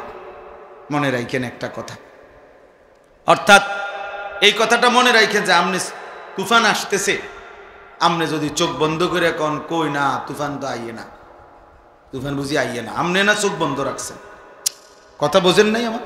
তাহলে চোখ বন্ধ করলে ঝড় থামে না, ঝড় তো আসতেই আছে, আমনে না চোখ বন্ধ করে রাখছেন। তাহলে আপনি যদি বলেন আমি বুঝি না, তার মানে এই সমাজের অধপতন থামবে না, সমাজ নষ্ট হয়ে যাবে, একদিন আপনার ঘর আক্রান্ত হবে। এই জন্য প্রত্যেকের সাধ্যমতো নিজেকে সাধারণ মানুষ, গ্রামের মানুষ এসব বললে হবে না, একেবারে দিন মজুর কুলি ঠেলাওয়ালা রিক্সাওয়ালাও তো নিজের সংসার বুঝে, সংসারের কিছু আসবাবপত্র ব্যবস্থা করে, তো এগুলো বুঝলে আপনি ওইটা বুঝবেন না কেন? এই জন্য প্রত্যেকেই আন্তরিকভাবে নিজেদের মহল্লায়, নিজেদের সমাজে, নিজেদের ছেলেদেরকে কিভাবে নামাজি বানানো যায় ফিকির করে। এই দেখেন এখন অনেকগুলো ছেলে ঢুকছে, এদেরকে জিজ্ঞাসা করে দেখেন মুসলমানের বাচ্চা নামাজ পড়ছো কিনা, জিজ্ঞাসা করে দেখেন এদের মা কোথায়, এদের বাবা কোথায়, এদের আল্লাহ কোথায়, এদের রসুল কোথায়, জিজ্ঞাসা করেন, ইনসাফ করেন, বলেন যে বাবা এত বড় নির্লজ্জ কেমনে হইল। আফসোস, ওই কপালে লানত যে কপাল আল্লাহকে সেজদা দেয় না।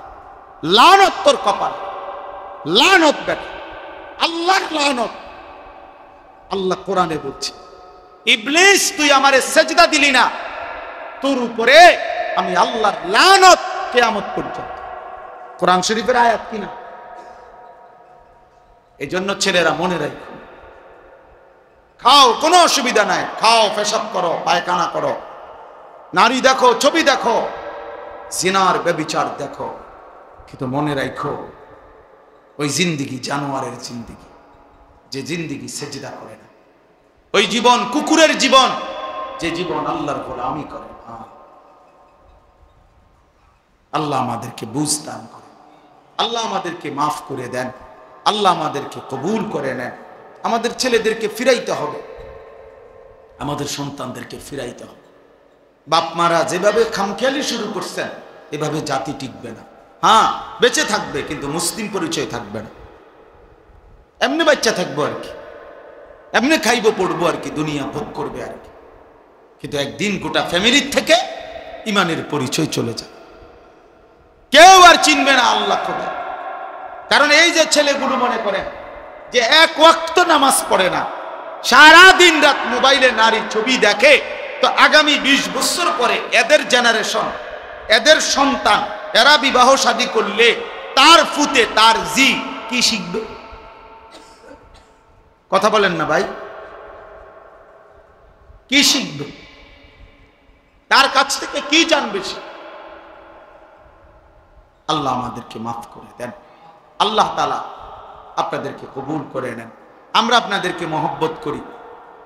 এই গ্রামে আমাদের অনেক স্মৃতি আছে, মনিরের সাথে আমার অনেক বেশি সম্পর্ক, আরো অনেকেই, আপনাদের অনেককেই আমি চোখে চিনি, মুখে চিনি। আল্লাহ তাআলা সবাইকে কবুল করেন। আজকের এই মজলিস আল্লাহ তাআলা কবুল করে নেন। আল্লাহ তাআলা আপনাদের প্রত্যেককে ঈমান আমলের জিন্দেগি দান করেন। আলহামদুলিল্লাহ রাব্বিল আলামিন। মাওলায়ে কারীম আপনি মাফ করে দেন, রব্বে কারীম আপনি মাফ করে দেন, মেহেরবান মাওলা আপনি মাফ করে দেন, সমস্ত কবরবাসীদেরকে মাফ করে দেন। 365 দিন নাফরমান, তুই মানুষের বাচ্চা বেটা, কোনদিন ফজরের নামাজ পড়বি না, এত বড় বেহায়া বেশরম মুসলমান হয় কি? এত বড় নিকৃষ্ট মানুষ মুসলমান হবে তো? মুনাফিক। আল্লাহ রাসূল বলছে বেটা, নবী বলছে মুনাফিক, এটা আস্তা মুনাফিক। আর মুনাফিক সমস্ত বেঈমানের মধ্যে সবচেয়ে নিকৃষ্ট হলো কে? যত লোক আল্লাহর নাফরমান তার মধ্যে মুনাফিক হলো সবচেয়ে নিকৃষ্ট।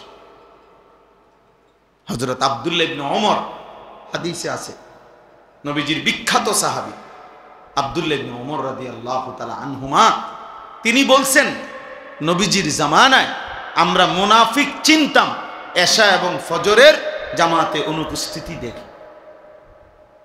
হাদিস এটা।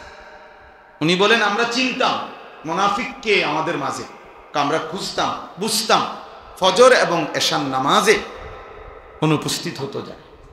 এই জন্য হযরত আব্দুল্লাহ ইবনে মাসউদ বলে যে রাসূলের জামানায়, সাহাবাদের জামানায় লজ্জায়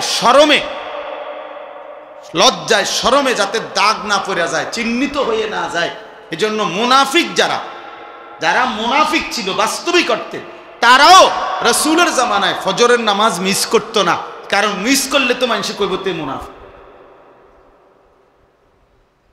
অথচ সে বাস্তবিকে কি? মুনাফিক। কিন্তু মানুষ যাতে তারে না চিনে না বুঝে, এই জন্য কি করত? আমার মুসলমান নামধারী এই হাইওয়ান, মুসলমানের বাচ্চা, আর বাপ মুসলমান, তার মা মুসলমান, জানোয়ার, একদিনও ফজরের নামাজ পড়ে। বাপ হয়েও বেটকা হে বেটা বইয়া বইয়া বিড়ি গা চা দোয়ানে গপ মারে। আল্লাহর রহমতে আপনার দোয়ায় জিভুত একটা লাইন হইছে। কিতা লাইন হইছে? টেয়া ফাড়া বিদেশ লাইন হইছে। টেয়া ফাটাইলে বুঝি লাইন হয়? হ্যাঁ, বিদেশ গেলেই বুঝি জিভুত লাইন হয়ে গেছে। এটা বুঝি কত হইল? আর আমরা যারা দেশে আছি আমরা চিড়িয়া খাই বইবে, এটা বুঝি কথা হইল। বিদেশ যাওয়া নিষেধ না, এটা গুনাহ, এটাও বলি না, কিন্তু এটা বুঝি এটা কথা হইল যে আল্লাহর রহমতে তারা 3 জন এখন একটা লাইনে পড়ছে। কিতা? টেহা রোজগার করে, টাকা রোজগার করে, এবার খুশি, মানুষের গপ মারে চা দোয়ানে বইয়া বই। হ্যাঁ, লম্বা লম্বা কথা কয়, লম্বা লম্বা ভালো খাইতে পারতেছে, শেষ বয়স, আপেল খায়, মালটা খায়, চা খায়, বন খায়, গপ মারে, আর কি বাজার হইতেছে, খাইতে আছে, ফুতে টেয়া ফাটাইতে আছে। হালাল হারাম এত কিছু তো অনেক সময় আছে, হালাল না হারাম সেটা দরকার কি? আমার দরকার টাকা না, আমার দরকার বাতে না। আস্তাগফিরুল্লাহ, আস্তাগফিরুল্লাহ। ভুলে গেলে চলবে না, আখিরাত নিশ্চিত, মৃত্যু আমাদের নিশ্চিত, কবর আমাদের নিশ্চিত, ভুলে গেলে চলবে না। জাহান্নামের আযাব বড় ভয়ানক আযাব, বড় ভয়ানক আযাব। আল্লাহ তাআলা কোরআনুল কারীমে বলছেন, কাল্লা সাউফা তা'লামুন, বান্দা শোনো, মনে রেখো বান্দা, দুনিয়া নিয়ে ব্যস্ত হয়ে গেলা, আলহাকুমুত তাকাসুর, দুনিয়া বাড়ানোর নেশা তোমাদেরকে আমি আল্লাহ থেকে, ইবাদত থেকে গাফেল করে দিল। হাত্তা জুরতুমুল মাকাবির, মনে রেখো এরই মধ্যে একদিন তুমি পৌঁছে যাবে কবরস্থানে। মনোযোগ দিলেও মরে যাইবা, অমনোযোগ হইলেও মরে যাইবা, সেজদা দিলেও মরে যাইবা, নাফরমানি করলেও মরে যাবে। ইব্রাহিম নবীরও মৃত্যু হইছে, নমরুদেরও মৃত্যু হইছে, মুসা নবীও ইন্তেকাল করছে, ফেরাউনও কি করছে? তার মানে অনুগত থাকে নাই, অবাধ্য থাকে নাই, চলেই যাবা। তবে কাল্লা সাউফা তা'লামুন, আল্লাহ বলেন অচিরেই কবরে আমি আল্লাহ তোমারে জানায় দেব, বুঝায় দেব, আমার এক এক নাফরমানির শাস্তি আমি দেখায় দেব। হাদিসের মধ্যে আছে, আল্লাহ নবী সাল্লাল্লাহু আলাইহি সাল্লাম সাহাবীর কবর দেখে, খালি কবর, একদিন এক সাহাবীর জানাজা পড়তে গিয়ে, জানাজার আগে নবীজি তার খালি কবরটা অনেকক্ষণ তাকাইয়া খুব কাঁদছে, খালি কবরের দিকে তাকাইয়া। তো সাহাবীরা বলেন আমরাও নবীজির সাথে খুব কাঁদলাম। এরপরে কান্দা শেষে নবীজি চোখ মুছে বললেন, লিমিসলি হাযা ফাআইদু, আমার সাহাবীরা এমন কবরের জন্য তোমরাও প্রস্তুতি নাও, তোমরাও প্রস্তুতি নাও, আইদু, রেডি হও সাহাবারা, এই নিশ্চিত এই কবর কাছে তোমারে পৌঁছানোই হবে। পৌঁছানোই হবে। চলজ্জন্ত মানুষ, হাসি খুশি মানুষটা পলকের মধ্যে নিস্তব্ধ হয়ে যায়। কি আশ্চর্য বিষয়। আমার মামি কিছুদিন আগে মারা গেছে। আমি মামির বড় মামি আমার জানাজা পড়তে গেছি, তখন আমার মনে পড়ছে, হায় মামি, আপনি আমার ছোটবেলায় ছাত্র জীবনে আমি খুব সিমের বিচি খাইতে পছন্দ করতাম, সিমের দানা। আমার মামি তরকারি রাঁধলে, সিমের তরকারি রাঁধলে সিম এগুলো আলাদা নিয়ে বাটিতে আবার একটা একটা করে দানা খুলতো মামি, খুললা দানাগুলো খুইলা আমার একসাথে মুঠ করে কত সময় মামি আমারে এই সিমের দানা দিছে, খাইতাম। তো সেই মানুষটা যাকে আমি চোখে দেখলাম এতদিন এতবার, সেই তিনি কবরে চলে গেছে, কবরে চলে গেছে।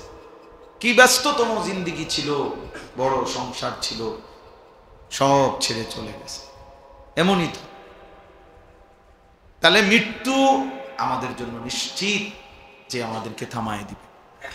এই হাসি, এই কান্না, আনন্দ, বেদনা, দুঃখ, পেরেশানি, এই ছেলেরা তোমাদের জওয়ানি থামায় দিবে মৃত্যু। তোমরা জানো না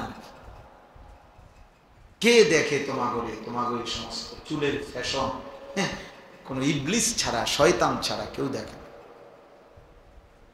অনেক ছেলে আসছো, গায়ের মধ্যে বোঝা যায় গেঞ্জি গায়ে, খেলোয়াড়ের গেঞ্জি, ক্রিকেটের গেঞ্জি, সদর বদরের কি গায়ে দাও, কি পড়ো, কি মুসলমান, কি মা বাপ, কিচ্ছুর খবর না। মুসলমানের আখলাক জিজ্ঞাসা করেন, নামাজ পড়ছে কয়জন? এশার নামাজও পড়ে নাই, মাগরিবের নামাজও পড়ে নাই। এই নির্লজ্জ বেহায়া, এত বড় বেশরম কেমনে মসজিদে বইল? তাহলে জিজ্ঞাসা কর যে তোর কলিজার মধ্যে একটা ভয় লাগলো না? আল্লাহর ঘরে কেমনে বসলি নাফরমান, সেজদা ছাড়া? তোর মা তোরে কোনোদিন নামাজের সবক দেয় না? বাবা তোমারে কোনোদিন নামাজের সবক দেয় নাই? এক মা বাপ সন্তানকে লালন পালন করছে, এই ছোটবেলায় এত আদর সোহাগ দিয়া বাচ্চাকে বড় করছে এক মা বাপ। 14 বছর 16 বছর বয়সে এই মা বাবা এই আশাই বড় করছে যে বয়ে বয়ে মোবাইল টিপবা, নারী দেখবা, ছবি দেখ। হায় হায় জানোয়ার, এই জন্য তোর মা তোরে দুধ খাওয়ায় না। তুই মায়ের দুধের কলঙ্ক, মায়ের রক্তের কলঙ্ক। তুমি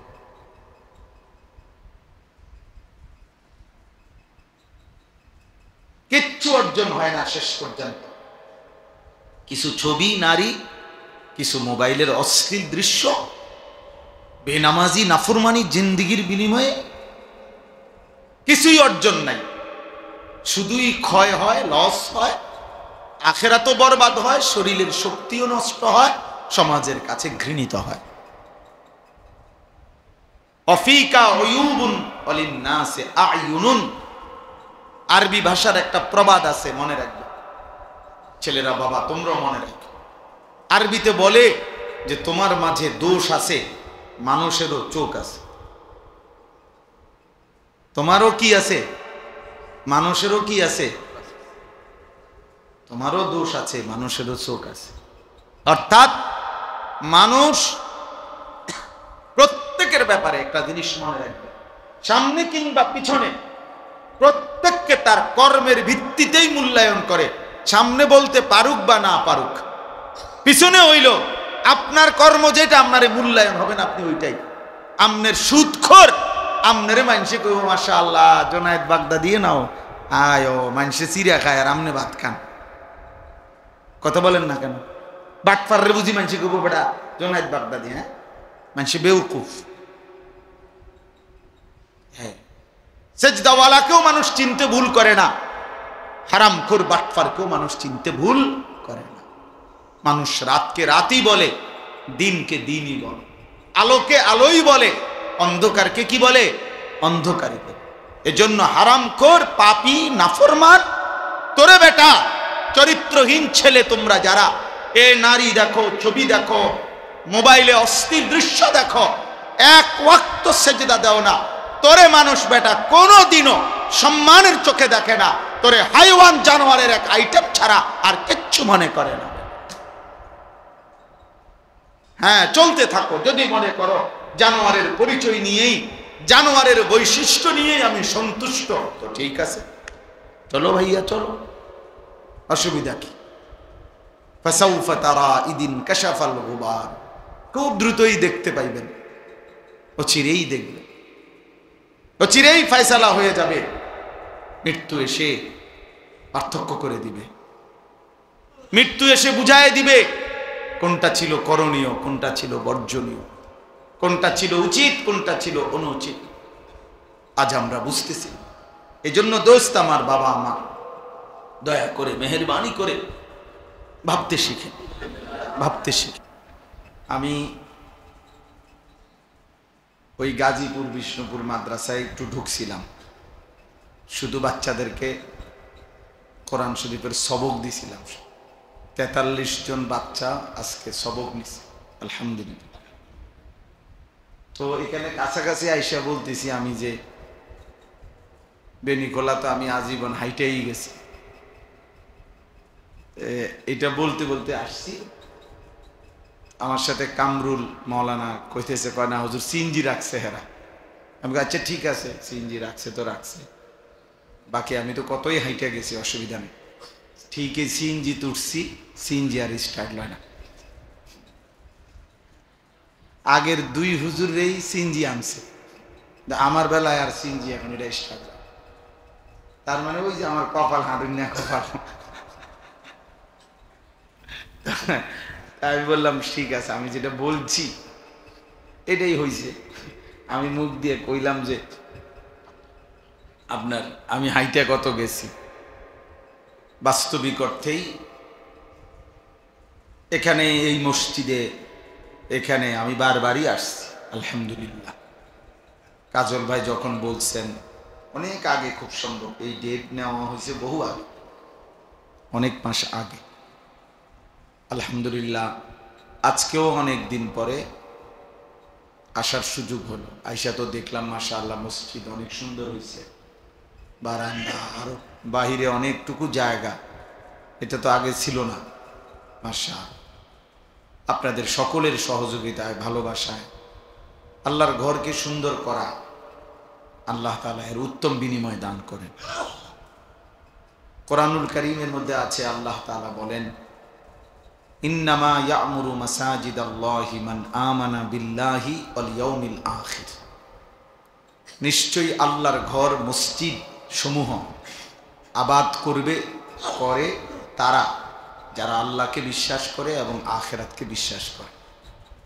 তাহলে আল্লাহর প্রতি এবং আখিরাতের প্রতি যাদের ঈমান আছে, ভাবনা আছে, তারা মসজিদকে আবাদ করে।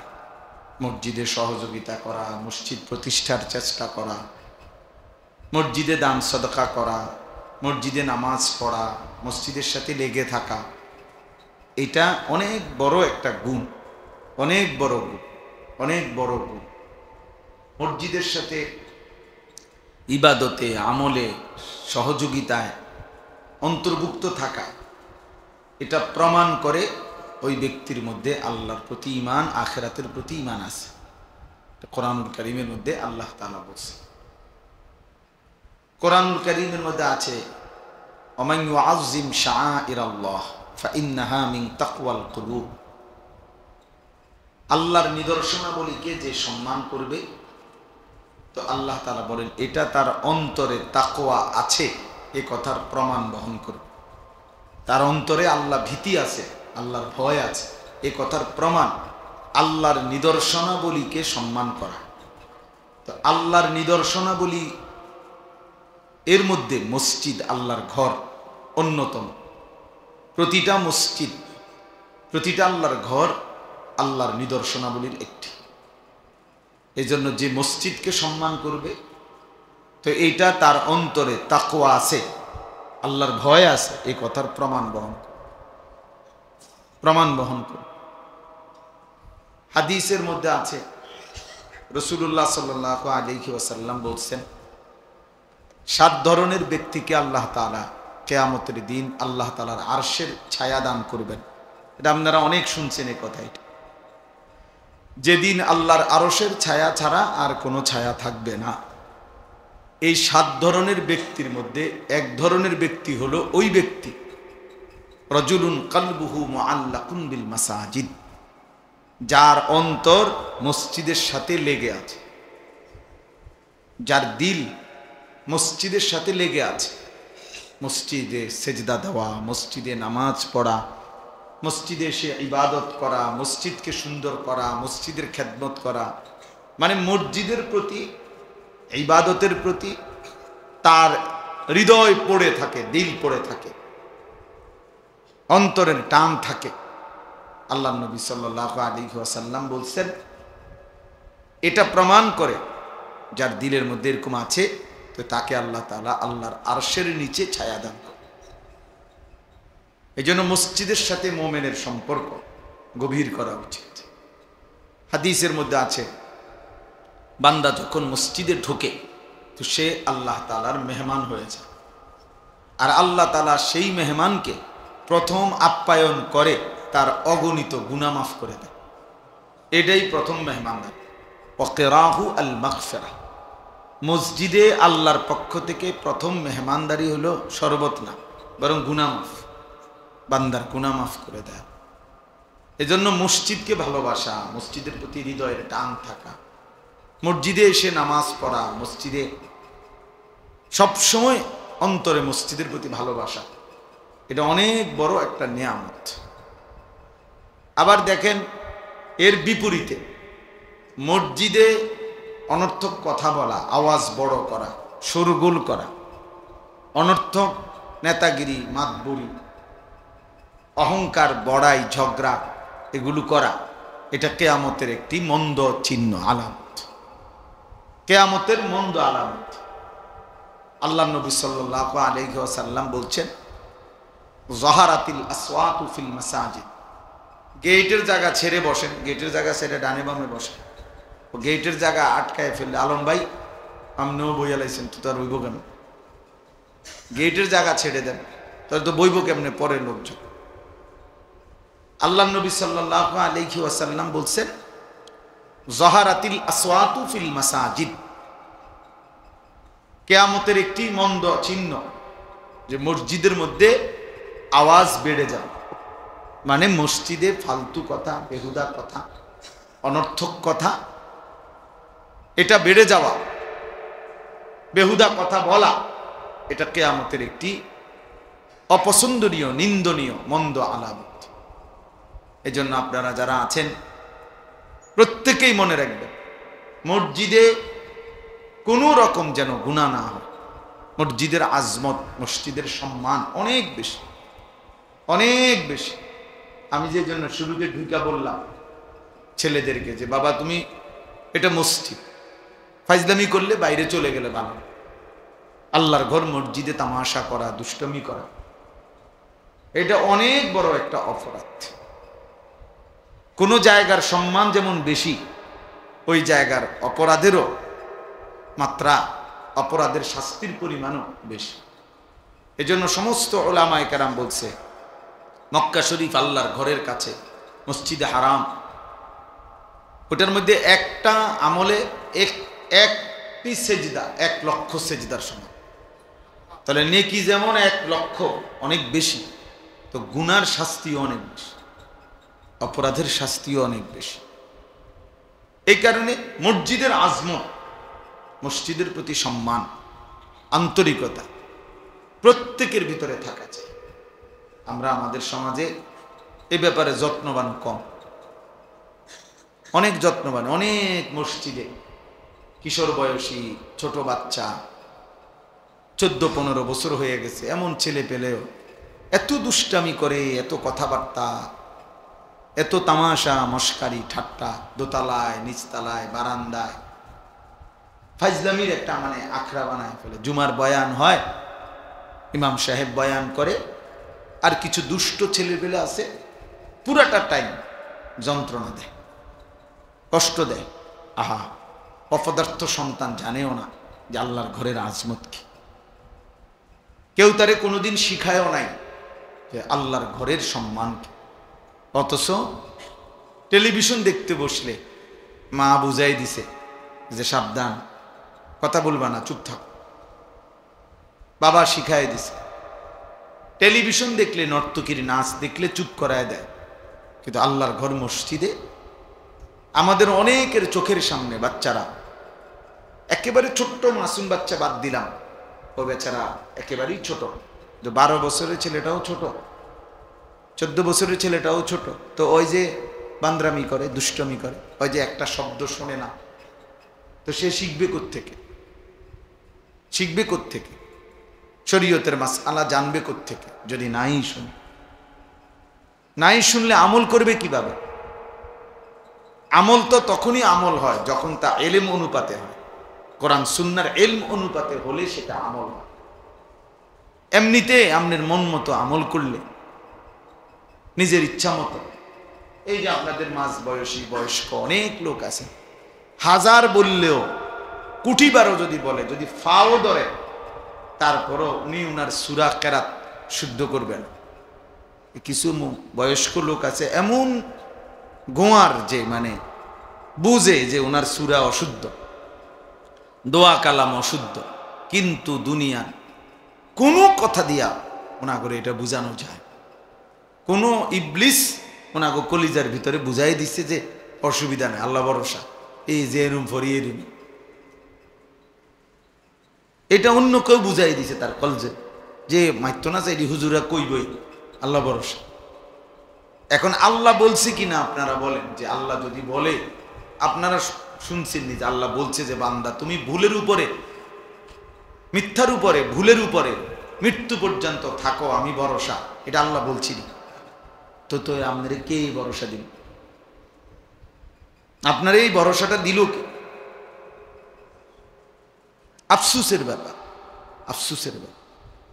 60 বছর 50 বছর হয়ে গেছে, এই কথাটুকু বোঝে না যে আমার সূরা, আমার কেরাত, আমার দোয়া, আমার তাসবিহ, আমার আত্তাহিয়াতু, আমার দুরুদ শরীফ, আমার দোয়া কুনুত। ওই ছেলেরা হয়তো এখন ঢুকো, পরে যে সময় একটা পোটলা দিব ওই সময় ঢুকো না, আসো এখন আসো, পরে আর কাউরে ঢুকতে দেওয়া হবে না।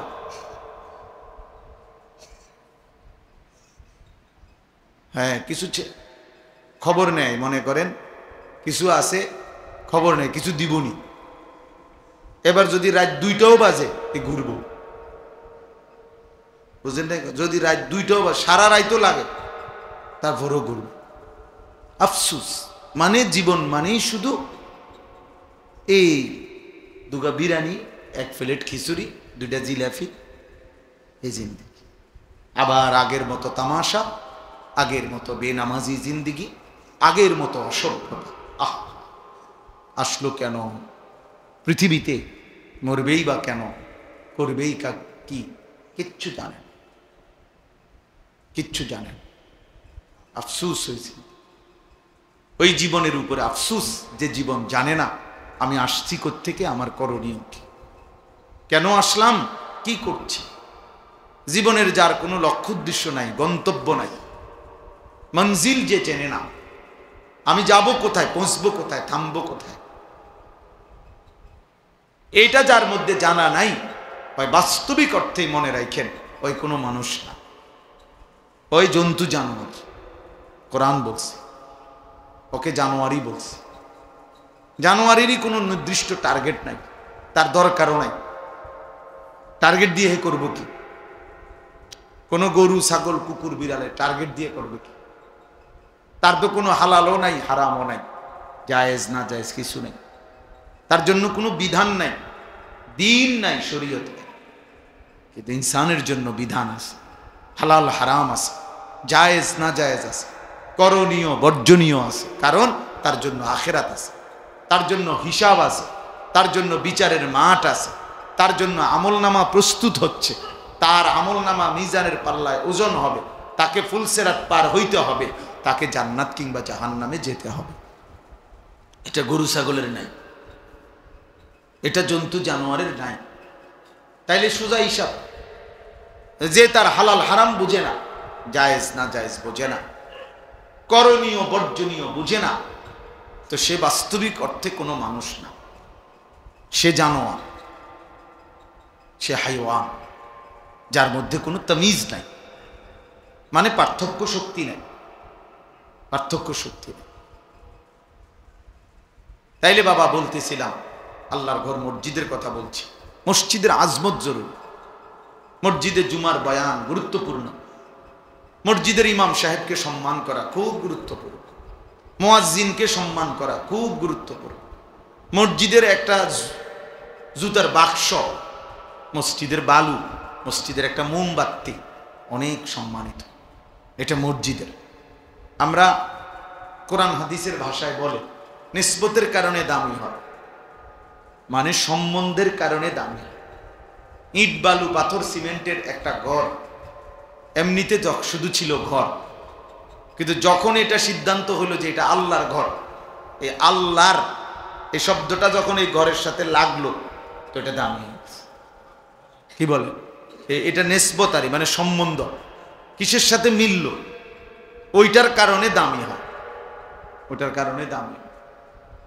এমনিতে একটা কাপড়, এটা কাপড়, কিন্তু যখন এটারে বলে যে এটা কোরআন শরীফের গিলাফ তো এটা দামি, দামি। তাহলে সম্বন্ধ নিসবত এর কারণে দামি।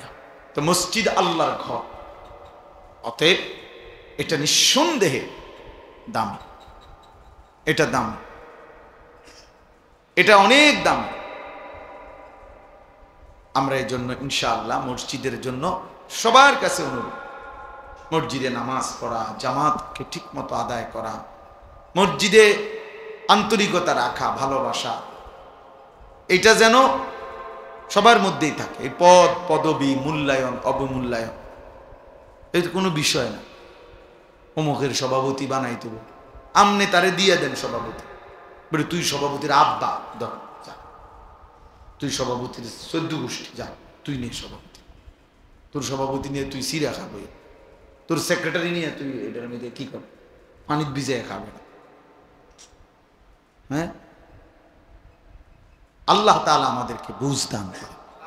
আখিরাতে ইন্নাল্লাহা লা ইয়ানজুরু ইলা সুওয়ারিকুম ওয়ালা ইলা আজসামিকুম, নবী সাল্লাল্লাহু আলাইহি ওয়াসাল্লাম বলেন হাসরের ময়দানে নিশ্চয়ই আল্লাহ তাআলা তোমাদের চেহারা দেখবেন না, তোমাদের শরীর দেখবেন না, ওয়ালাকিন্নাল্লাহা ইয়ানজুরু ইলা কুলুবিকুম ওয়া আমালিকুম, বরং আল্লাহ তাআলা তোমাদের দিল দেখবেন এবং তোমাদের আমল দেখবেন। দিল দেখবেন আর কি দেখবেন? আমল দেখবেন। এর ভিত্তিতে আল্লাহ তাআলা ফয়সালা করবেন। এজন্য বাপ ও দুনিয়া বিয়ে সমস্ত পদ পদবি দিয়ে কিচ্ছু আসে যায় না, বরং মসজিদের প্রতি হৃদয়ের টান। এজন্য আমার আখিরাতের জন্য আমি নামাজ পড়ব, সেজদা দেব, মসজিদে আসব, মসজিদের খেদমতে থাকব, মসজিদে বেশি বেশি যাওয়ার চেষ্টা করব, এটা আমার আখিরাতের জন্য। হাদিসের মধ্যে আছে বাশশিরিল মাশাঈন ফি যুলামি ইলাল মাসাজিদ বিন-নূরিত তাম্মি ইয়াউমাল কিয়ামাহ। আজীব হাদিস। নবী সাল্লাল্লাহু আলাইহি সাল্লাম বলছে অন্ধকারের মধ্যে, মানে এশার নামাজ এবং ফজরের নামাজ, অন্ধকারের মধ্যে যারা বেশি বেশি মসজিদে গমন করে, হে নবী কিয়ামতের দিন ফুলসিরাতের গোড়ায় তাদের জন্য পরিপূর্ণ আলোর সুসংবাদ দান করে।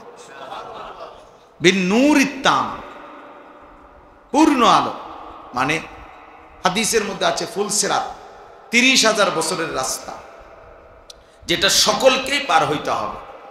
ওয়া ইম মিনকুম ইল্লা ওয়ারিদুহা, আল্লাহ তাআলা কোরআনে বলছে এমন কেউ হবে না যাকে এটা পার হতে হবে না, সে নবী হোক, সে ওলি হোক, আর সে কাফের হোক, মানে অনুগত অবাধ্য, সকলকে এটার উপরে কি করতে হবে? পার হইতে হবে, পার হইতে হবে। তো এই 30,000 বছরের রাস্তার যে ফুলসিরাত, এটা নবী সাল্লাল্লাহু আলাইহি সাল্লাম বলছে এটা অন্ধকার থাকবে, একেবারে অমাবস্যার ঘুটঘুটে অন্ধকার। প্রত্যেক মুমিনের ঈমানের সাথে তার আমলের পরিমাণ অনুপাতে ওই ফুলসিরাতের গোড়ায় যখন যাবে, প্রত্যেক ঈমানদারের, ঈমান শর্ত, প্রত্যেক ঈমানদারের তার আমলের পরিমাণ অনুপাতে ওই গোড়ায় গেলে আল্লাহর কুদরতে তার জন্য ওই পরিমাণ আলো জ্বলেও। এই জন্য সবার আলো একরকম হবে না, আলগা লাইট না, আপনারটা আপনার আলো, আমারটা আমার, আপনারটা আমার।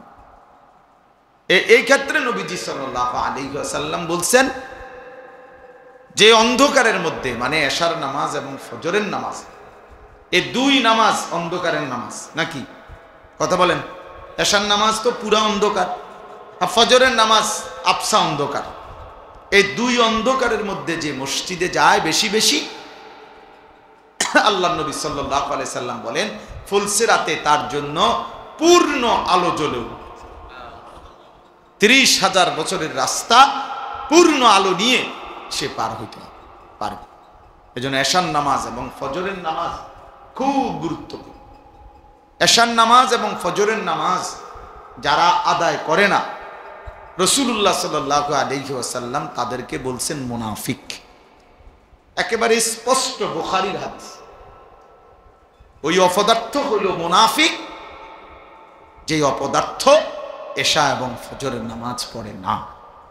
এই দৃষ্টিতে আপনাদের আমাদের অসংখ্য সন্তান, অসংখ্য মুসলমান যারা প্রতিনিয়ত ফজরের নামাজ পড়ে না, এদেরকে বলে রাখেন যে প্রত্যেকেই যেন ভোটার আইডি কার্ড, জন্ম নিবন্ধন সনদ এবং পাসপোর্ট যেখানে ধর্মের পাশে ইসলাম লিখছে এটা যেন চেঞ্জ করে, বরং এটা যেন শুধরাইয়া লিখে নেয় এফিডেভিট করে যে আসলে আমি মুসলমান না, আমি মুনাফিক। কেন? আমি ফজরের নামাজ পড়ি না। ফজরের নামাজ পড়ার জন্য কোনো প্রস্তুতিও নাই, আমার মানসিকতাও নাই। এমন অসংখ্য জানোয়ার আছে, হাইওয়ান আছে, যে হাইওয়ানের কলিজার ভিতরেও খোদার এক বছরে 365 দিনে কোনোদিন এই জানোয়ার বলতে পারবে না ফজরের নামাজ কাকে বলে। এটা আস্তা জানোয়ার, আস্তা জানোয়ারের, পুরাটা জানোয়ারের, পুরাটা জানোয়ার। এটা মানুষ নামের পশু ছাড়া আর কিছু না। 365 দিন নাফরমান, তুই মানুষের বাচ্চা বেটা, কোনদিন ফজরের নামাজ পড়বি না। এত বড় বেহায়া বেশরম মুসলমান হয় কি? এত বড় নিকৃষ্ট মানুষ মুসলমান হবে তো? মুনাফিক। আল্লাহ রাসূল বলছে বেটা, নবী বলছে মুনাফিক, এটা আস্তা মুনাফিক। আর মুনাফিক সমস্ত বেঈমানের মধ্যে সবচেয়ে নিকৃষ্ট হলো কে? যত লোক আল্লাহর নাফরমান তার মধ্যে মুনাফিক হলো সবচেয়ে নিকৃষ্ট।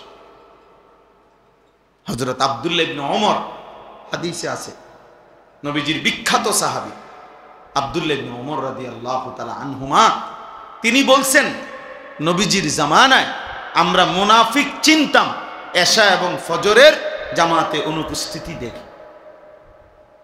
হাদিস এটা। উনি বলেন আমরা চিনতাম মুনাফিক কে আমাদের মাঝে, আমরা খুঁজতাম, বুঝতাম ফজর এবং এশার নামাজে অনুপস্থিত হতো যায়। এই জন্য হযরত আব্দুল্লাহ ইবনে মাসউদ বলে যে রাসূলের জামানায়, সাহাবাদের জামানায় লজ্জায় শরমে যাতে দাগ না পড়ে যায়, চিহ্নিত হয়ে না যায়, এজন্য মুনাফিক যারা মুনাফিক ছিল বাস্তবিক অর্থে, তারাও রাসূলের জামানায় ফজরের নামাজ মিস করতো না। কারণ মিস করলে তো মানুষ কইব তে মুনাফিক, অথচ সে বাস্তবিকে কি?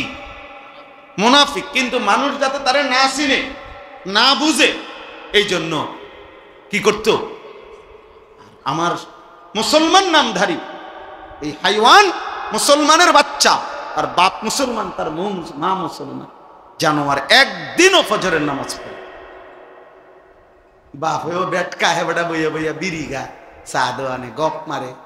আল্লাহর রহমতে আপনার দোয়ায় জিভুত একটা লাইন হইছে। কিতা লাইন হইছে? টিয়া ফাটা বিদেশ লাইন হইছে। টিয়া ফাটাইলে বুঝি লাইন হয়? হ্যাঁ, বিদেশ গেলেই বুঝি জিভুত লাইন হয়ে গেছে। এটা বুঝি কত হইল? আর আমরা যারা দেশে আছি আমরা চিড়িয়া খাইব, এটা বুঝি কথা হইল? বিদেশ যাওয়া নিষেধ না, এটা গুনাহ, এটাও বলি না, কিন্তু এটা বুঝি এটা কথা হইল যে আল্লাহর রহমতে তারা 3 জন এখন একটা লাইনে পড়ছে, কিতা অন্টেহা রোজগার করে। টাকা রোজগার করে এবারে খুশি, মানুষের তে গপ মারে চা দোয়ানে বইয়ে বই, হ্যাঁ লম্বা লম্বা কথা কয়, লম্বা লম্বা ভালো খাইতে পারতেছে, শেষ বয়স, আপেল খায়, মালটা খায়, চা খায়, বন খায়, গপ মারে, আর কি বাজার হইতেছে, খাইতে আছে, ফুতে টেয়া ফাটাইতে আছে, হালাল হারাম এত কিছু তো অনেক সময় আছে,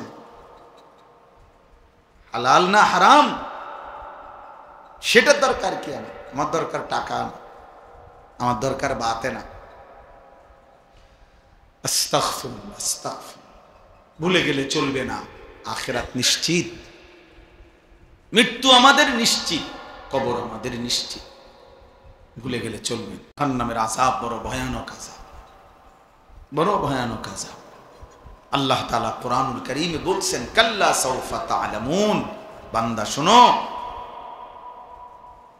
মনে রেখো বান্দা, দুনিয়া নিয়ে ব্যস্ত হয়ে গেলা, আলহাকুমুত তাকাসুর, দুনিয়া বাড়ানোর নেশা তোমাদেরকে আমি আল্লাহ থেকে, ইবাদত থেকে গাফেল করে দিল, হাত্তা জুরতুমুল মাকাবির, মনে রেখো এরই মধ্যে একদিন তুমি পৌঁছে যাবে কবরস্থানে। মনোযোগ দিলেও মরে যাইবা, অমনোযোগ হইলেও মরে যাইবা, সেজদা দিলেও মরে যাইবা, নাফরমানি করলেও মরে যাবে। ইব্রাহিম নবীরও মৃত্যু হইছে, নমরুদেরও মৃত্যু হইছে, মুসা নবীও ইন্তেকাল করছে, ফেরাউনও কি করছে, তার মানে অনুগত থাকে নাই, অবাধ্য থাকে নাই, চলেই যাবা। তবে কাল্লা সাউফা তা'লামুন, আল্লাহ বলেন অচিরেই কবরে আমি আল্লাহ তোমারে জানায় দেব, বুঝায় দেব, আমার এক এক নাফরমানির শাস্তি আমি দেখায় দেব। হাদিসের মধ্যে আছে, আল্লাহ নবী সাল্লাল্লাহু আলাইহি সাল্লাম সাহাবীর কবর দেখে, খালি কবর, একদিন এক সাহাবীর জানাজা পড়তে গিয়ে, জানাজার আগে নবীজি তার খালি কবরটা অনেকক্ষণ তাকাইয়া খুব কাঁদছে, খালি কবরের দিকে তাকাইয়া। তো সাহাবীরা বলেন আমরাও নবীজির সাথে খুব কাঁদলাম। এরপরে কান্দা শেষে নবীজি চোখ মুছে বললেন, লিমিসলি হাযা ফাআইদু, আমার সাহাবীরা এমন কবরের জন্য তোমরাও প্রস্তুতি নাও, তোমরাও প্রস্তুতি নাও, আইদু, রেডি হও সাহাবারা, এই নিশ্চিত এই কবর কাছে তোমারে পৌঁছানোই হবে, পৌঁছানোই হবে। চলো জ্যান্ত মানুষ, হাসি খুশি মানুষটা পলকের মধ্যে নিস্তব্ধ হয়ে যায়, কি আশ্চর্য বিষয়।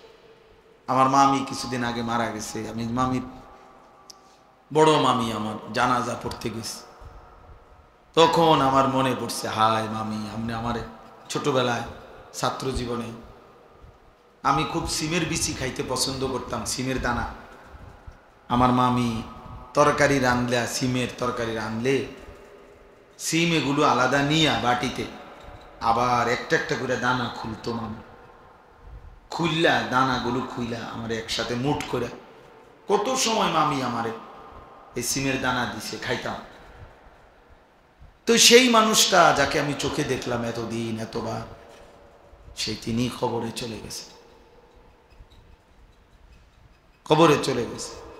কি ব্যস্ততম জিন্দেগি ছিল, বড় সংসার ছিল, সব ছেড়ে চলে গেছে। এমনই তো, তাহলে মৃত্যু আমাদের জন্য নিশ্চিত যে আমাদেরকে থামায় দিবে।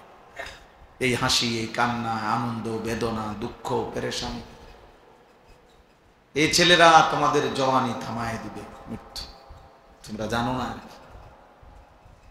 কে দেখে তোমাগরে, তোমাগরে সমস্ত চুলের ফ্যাশন, কোন ইবলিস ছাড়া, শয়তান ছাড়া কেউ দেখে না। অনেক ছেলে আসছো, গায়ের মধ্যে বোঝা যায় গেঞ্জি গায়ে, খেলোয়াড়ের গেঞ্জি, ক্রিকেটের গেঞ্জি, সদর বদর আর কি গায়ে দাও, কি পড়ো, কি মুসলমান, কি মা বাপ, কিচ্ছুর খবর না। মুসলমানের আখলাক জিজ্ঞাসা করেন, নামাজ পড়ছে কয়জন? এশার নামাজও পড়ে নাই, মাগরিবের নামাজও পড়ে নাই। এই নির্লজ্জ বেহায়া, এত বড় বেশরম কেমনে মসজিদে বইল? জিজ্ঞাসা কর যে তোর কলিজার মধ্যে একটা ভয় লাগলো না? আল্লাহর ঘরে কেমনে বসলি নাফরমান, সেজদা ছাড়া? তোর মা তোরে কোনোদিন নামাজের সবক দেয় না? বাবা তোমারে কোনোদিন নামাজের সবক দেয় নাই? এক মা বাপ সন্তানকে লালন পালন করছে, এই ছোটবেলায় এত আদর সোহাগ দিয়া বাচ্চাকে বড় করছে এক মা বাপ। 14 বছর 16 বছর বয়সে এই মা বাবা এই আশাই বড় করছে যে বয়ে বয়ে মোবাইল টিপবা, নারী দেখবা, ছবি দেখবা। হায় হায় জানোয়ার, এই জন্য তোর মা তোরে দুধ খাওয়ায় না। তুই মায়ের দুধের কলঙ্ক, মায়ের রক্তের কলঙ্ক। তুমি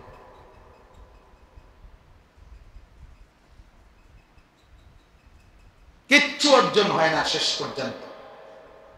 কিছু ছবি, নারী, কিছু মোবাইলের অশ্লীল দৃশ্য, বেনামাজি নাফরমানি জিন্দিগির বিনিময়ে কিছুই অর্জন নাই। শুধুই ক্ষয় হয়, লস হয়, আখেরাতও বরবাদ হয়, শরীরের শক্তিও নষ্ট হয়, সমাজের কাছে ঘৃণিত হয়। অফিকা উয়ুবুন ওয়ালিন্নাসি আয়ুনুন, আরবি ভাষার একটা প্রবাদ আছে, মনে রাখবে ছেলেরা, বাবা তোমরাও মনে রাখবে। আরবিতে বলে যে তোমার মাঝে দোষ আছে, মানুষেরও চোখ আছে। তোমারও কি আছে?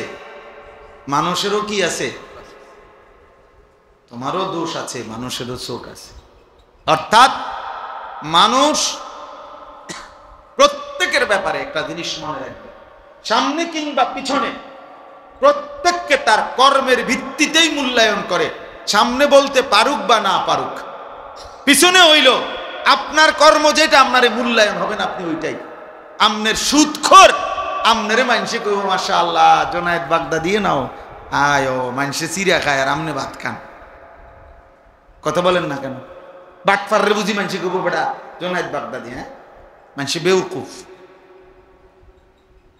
হ্যাঁ, সেজদাওয়ালাকেও মানুষ চিনতে ভুল করে না, হারামখোর বাটফারকেও মানুষ চিনতে ভুল করে না। মানুষ রাতকে রাতই বলে, দিনকে দিনই বলে, আলোকে আলোই বলে, অন্ধকারকে কি বলে? অন্ধকারই বলে। এজন্য হারামখোর, পাপী, নাফরমান, তোরে বেটা চরিত্রহীন ছেলে তোমরা যারা এ নারী দেখো, ছবি দেখো, মোবাইলে অশ্লীল দৃশ্য দেখো, এক ওয়াক্ত সেজদা দাও না, তোরে মানুষ বেটা কোনোদিনও সম্মানের চোখে দেখে না, তোরে হাইওয়ান জানোয়ারের এক আইটেম ছাড়া আর কিচ্ছু মনে করে না। হ্যাঁ, চলতে থাকো, যদি মনে করো জানোয়ারের পরিচয় নিয়েই, জানোয়ারের বৈশিষ্ট্য নিয়েই আমি সন্তুষ্ট, তো ঠিক আছে, চলো ভাইয়া চলো, অসুবিধা কি? ফাসাউফা তারা ইদিন কাশাফাল গুবার, খুব দ্রুতই দেখতে পাইবেন, অচিরেই দেখবেন, অচিরেই ফয়সালা হয়ে যাবে। মৃত্যু এসে পার্থক্য করে দিবে, মৃত্যু এসে বুঝায় দিবে কোনটা ছিল করণীয়, কোনটা ছিল বর্জনীয়, কোনটা ছিল উচিত, কোনটা ছিল অনুচিত। আজ আমরা বুঝতেছি। এই জন্য দোস্ত আমার, বাবা আমার, দয়া করে মেহেরবানি করে ভাবতে শিখেন।